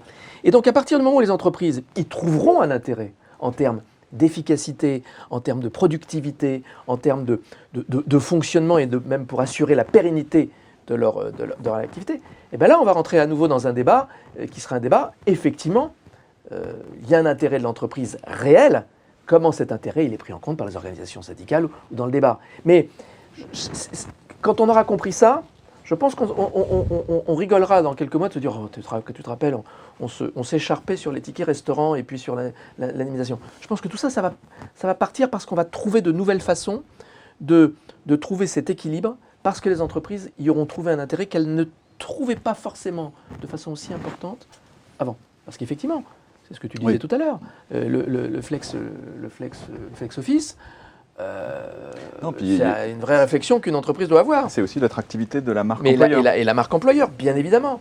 Demain, une entreprise qui ne permet pas à ses collaborateurs, qui ont pourtant le niveau, etc., bref, de faire du télétravail, C'est moins sexy. C'est moins attractif. C'est moins attractif. Donc là-dessus, laissons un tout petit peu de temps au temps pour qu'il y ait cette prise de conscience. Et je pense que aujourd'hui, on raisonne encore trop avec nos schémas, nos postures, et qui aujourd'hui vont sûrement avoir changé. C'est ce qui rend le sujet intéressant et ce qui rend difficile les réponses à apporter. Parce qu'on ne peut pas avoir effectivement une réponse tranchée. Moi, tout à l'heure, j'ai répondu oui, toi, tu as répondu non, l'inverse, je ne sais plus. Mais on sent bien que la vérité, elle est sûrement entre les deux. Il y a de ça, parce que en réalité, ce qui est très délicat, c'est qu'on partait d'un présupposé que tu as très, très bien rappelé, c'est-à-dire que je t'ai donné un avantage. Oui, voilà. Et cet avantage, c'est le fait que tu n'as pas à venir au boulot, tu fais des économies. N'en réclame pas en plus. N'en réclame pas en plus. Mais il y a eu quand même, et pour beaucoup de gens, ça a été un moment, certes, on a pu trouver un intérêt, mais ça a été un moment compliqué. Et d'ailleurs, on doit souligner, je trouve que c'est pas assez souligné, mais on verra ce que nous diront les études dans le futur, mais c'est peut-être un phénomène qui a accéléré l'égalité entre les hommes et les femmes, parce que les deux se sont retrouvés dans la même situation, dans la même gestion, et l'un ne pouvait pas dire à l'autre, finalement on travaille différemment, et j'explique comme ça la prise en charge différente de la charge Des enfants en bas âge qui sont là, qui ne peuvent pas aller à l'école, voilà. D'accord. Et je pense que ça a beaucoup joué dans l'évolution. Mais il y a un principe sur lequel il faut vraiment qu'on fasse très attention. Et vous et nous, de notre côté. D'abord, jusqu'à maintenant, il faudra saisir le juge pour avoir le droit. Parce que pour l'instant, on ne l'a pas. Alors, on peut estimer nous-mêmes ou on peut, espérer que les partenaires trouvent ensemble les voies d'un accord. Mais ce ne sera pas toujours simple. Ce sera pas toujours simple et le juge a à faire des lignes de partage. Et je prends ce dernier mot en disant une chose, c'est que c'est la question du partage. Le partage, ce que tu disais tout à l'heure, il y avait quelque chose qui disait, oui, finalement, c'est au salarié aussi de prendre une partie, lorsque l'entreprise est obligée, de prendre une partie à sa charge. Ce qui est très difficile à entendre, c'est que à ce moment-là, on prend le salarié comme participant à la gestion, comme s'il devait prendre à sa charge une partie des coûts, parce que y a une sorte de partage des des pertes. Mais il faut faire attention à ce discours, parce que il peut conduire très très vite. J'ai partagé avec toi les pertes, donc on doit partager de manière plus forte les bénéfices. L'intéressement. Donc, les accords de performance collective sont là. Enfin, derrière, il y a des outils. Derrière tout ça. Non, mais on ne peut pas ne rien faire. Je suis d'accord pour qu'on dise, on peut utiliser tel outil. Et d'ailleurs, il y a un outil qui est formidable, auquel, si j'étais conseil d'employeur, j'attirerais là-dessus. C'est la nouvelle règle que pose l'URSSAF. On a le droit à 10 € par jour, mais si on a fixé un autre montant dans un accord collectif, les directives de l'URSSAF, c'est de dire on appliquera l'exonération jusqu'au montant de l'accord. C'est la première fois, je crois, que l'URSSAF dit finalement, vous pouvez vous exonérer de toute charge sociale et pour indemniser les salariés qui travaillent à domicile. C'est la magie de l'accord. Mais non, mais même les accords n'ont jamais réussi à déqualifier des sommes de cette manière-là. Donc on est face à quelque chose dont il faut, même de votre côté, profiter pour tirer des sources de surrémunération ou des sources de compensation qui soient le moins cher possible pour l'entreprise. On parlait de la déconnexion peut-être pour terminer. Oui. Non, j'ai dit un mot sur la déconnexion là-dessus, et moi j'aimerais t'entendre sur ce sujet-là, sur la déconnexion. Il faut être très très très vigilant dans cette confusion d'espace-temps et d'espace-lieux partagés entre le travail et le domicile, parce que il faut bien se rendre compte qu'aujourd'hui, notre travail à nous, avocats de salariés, va être facilité. Parce que le numérique... Ça laisse des traces. Et le non-respect du droit à la déconnexion laissera des traces qu'on peut dire quasi éternelles. Donc, non mais comment dirais-je, je suis content que tu donnes ce conseil, puisque les prophètes en son pays. Et quand je le dis, bon, pas forcément, mais effectivement, ça laisse des traces. Et ça, c'est redoutable. C'est redoutable, parce que déjà, les mails envoyés à des heures indues, sur des tons un peu péremptoires, avec du gros gras surligné, etc., ça fait des effets dévastateurs quand on se retrouve à la barre du Conseil de prud'homme et qu'on a en face le confrère salarié qui arrive et qui a une pile de mails. Bon, on dit, comment voulez-vous que cette personne n'ait pas subi un harcèlement ou une pression exagérée? Oui, effectivement, sorti de leur contexte, ça fait très mal. Mais effectivement, et là, le droit à la déconnexion, alors là, pour le coup, il y a une vraie question pratique. C'est qu'au niveau des entreprises, elles sont pour le coup un tout petit peu dépourvues. C'est-à-dire que, bien évidemment, il y a tout un travail de prévention primaire, qui est de donner des conseils, d'exiger, de pas exiger, enfin, d'exiger que les réunions se fassent à certaines heures, de ne pas dépasser un certain horaire, d'inciter à ne pas communiquer à certaines horaires. Mais objectivement, le cadre dans l'entreprise qui a une insomnie à 2 heures du matin, où est-ce qu'il va? Il va sur son micro, il va regarder ses mails. Bon. Et donc là, je pense qu'on se heurte à une difficulté matérielle pour créer les règles du jeu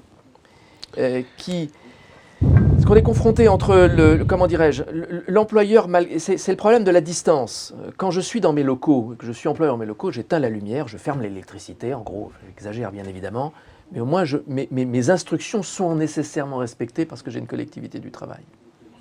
Bon. C'est quand même beaucoup plus difficile, sauf à m'y-mixer de façon peut-être indue, dans la vie de mes salariés qui sont connectés, ou je n'en sais rien d'ailleurs, et tant mieux, au bout du monde ou chez eux, peu importe. Et là, c'est pour le coup, je pense que l'imagination à plusieurs, et l'imagination dans le cadre du dialogue social, est absolument fondamentale. Et vraiment, ça c'est comment dirais-je, les règles du jeu. Donc ça va, à mon avis, conduire à, vous savez, les fameux entretiens qui avaient un caractère, encore une obligation supplémentaire. Là, je trouve qu'autant ils avaient, je pense, un caractère un peu surfait, je veux dire, pas forcément fondamental. Aujourd'hui, avec la généralisation du temps de travail, enfin la généralisation du télétravail, il me paraît indispensable d'avoir ces entretiens de façon encore plus régulière et de façon plus formalisée, pour au moins s'assurer des dérives, enfin de constater que s'il y a des dérives, on prenne des mesures. Parce qu'on n'arrivera pas... Moi, employeur, je ne peux pas savoir ce que font. Je ne peux pas leur interdire, sauf à tout couper. Mais aujourd'hui, ce n'est pas possible de tout couper. Ça serait une entreprise qui ferait ça, se priverait. Enfin, on ne peut pas le conseiller. Et donc là, et en fait, la difficulté qu'on a en tant qu'entreprise, mais il faut bien le mesurer, c'est qu'on est dans un contrôle qui ne peut être nécessairement qu'a posteriori. J'aurais presque envie de dire quand le mal est fait, c'est-à-dire quand il y a eu surconnexion. Et donc, quels peuvent être les indicateurs, les alertes, les warnings pour éviter cette surconnexion dont on connaît les effets dévastateurs. On le mesure bien. Je crois qu'il est, enfin, j'ai entendu ce que tu as dit sur la difficulté éventuellement pour l'entreprise de contrôler ces situations-là. Mais je crois qu'il y a une vraie responsabilité, y compris qui pourrait être pénale, à ne pas contrôler à ce que l'insomnie, puisque tu parlais de l'insomnie, que l'insomnie individuelle devienne l'insomnie collective. Et si l'employeur ne fixe pas des règles pour interdire que cette insomnie individuelle devienne une insomnie collective, je pense qu'il va engager sa responsabilité.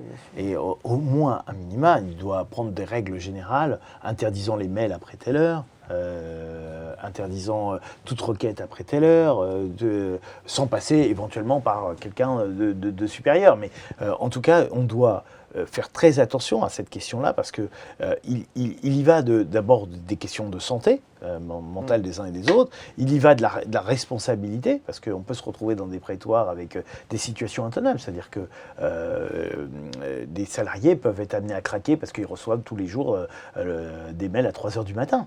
Alors l'important, c'est pas tellement de les recevoir, c'est de y répondre à 3h30. Oui, c'est de devoir y répondre. Que mon supérieur hiérarchique soit un insomniaque. Malgré tout, il appartient quand même. Oui, et puis avoir une pression. En fait, je pense que ça va rejouer sur la marque employeur. Pas simplement. Quand on rentre, oui, mais si, parce qu'il y a un problème de responsabilité. C'est-à-dire qu'on sait qu'on pourra rentrer dans une entreprise où, pour le coup, il y a une notion de respect. Tout ça, ça repose sur le respect. C'est-à-dire que quel que soit l'investissement professionnel des salariés, il faut reconnaître la nécessité pour eux à un moment donné de se reposer, de déconnecter.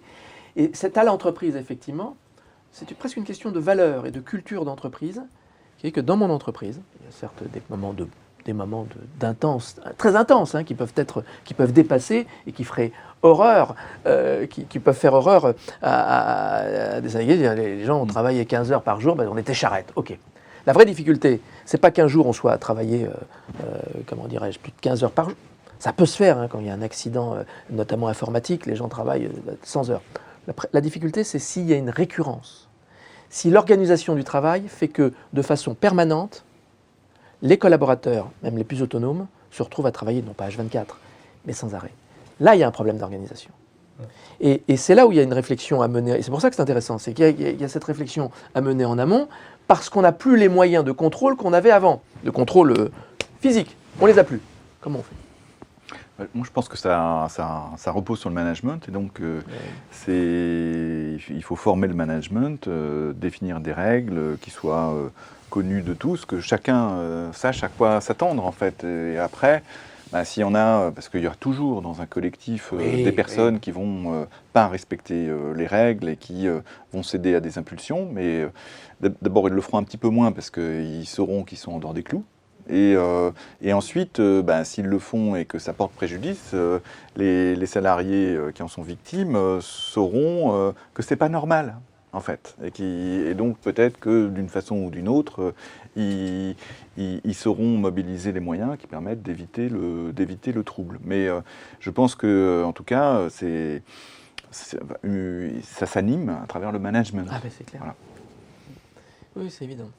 Écoutez, ça nous laisse des perspectives intéressantes de réflexion à nouveau. Y a-t-il des questions encore qui restent? Il n'y a plus de débat, donc pas de questions. Donc je pense qu'on peut clôturer. Oui. Merci à vous deux pour ces interventions à la fois pratiques et contradictoires sur la manière de voir les choses. Et je vous dis à bientôt pour un nouveau live, peut-être. Un nouveau live avec grand plaisir. Merci. Au revoir. Merci. Au revoir.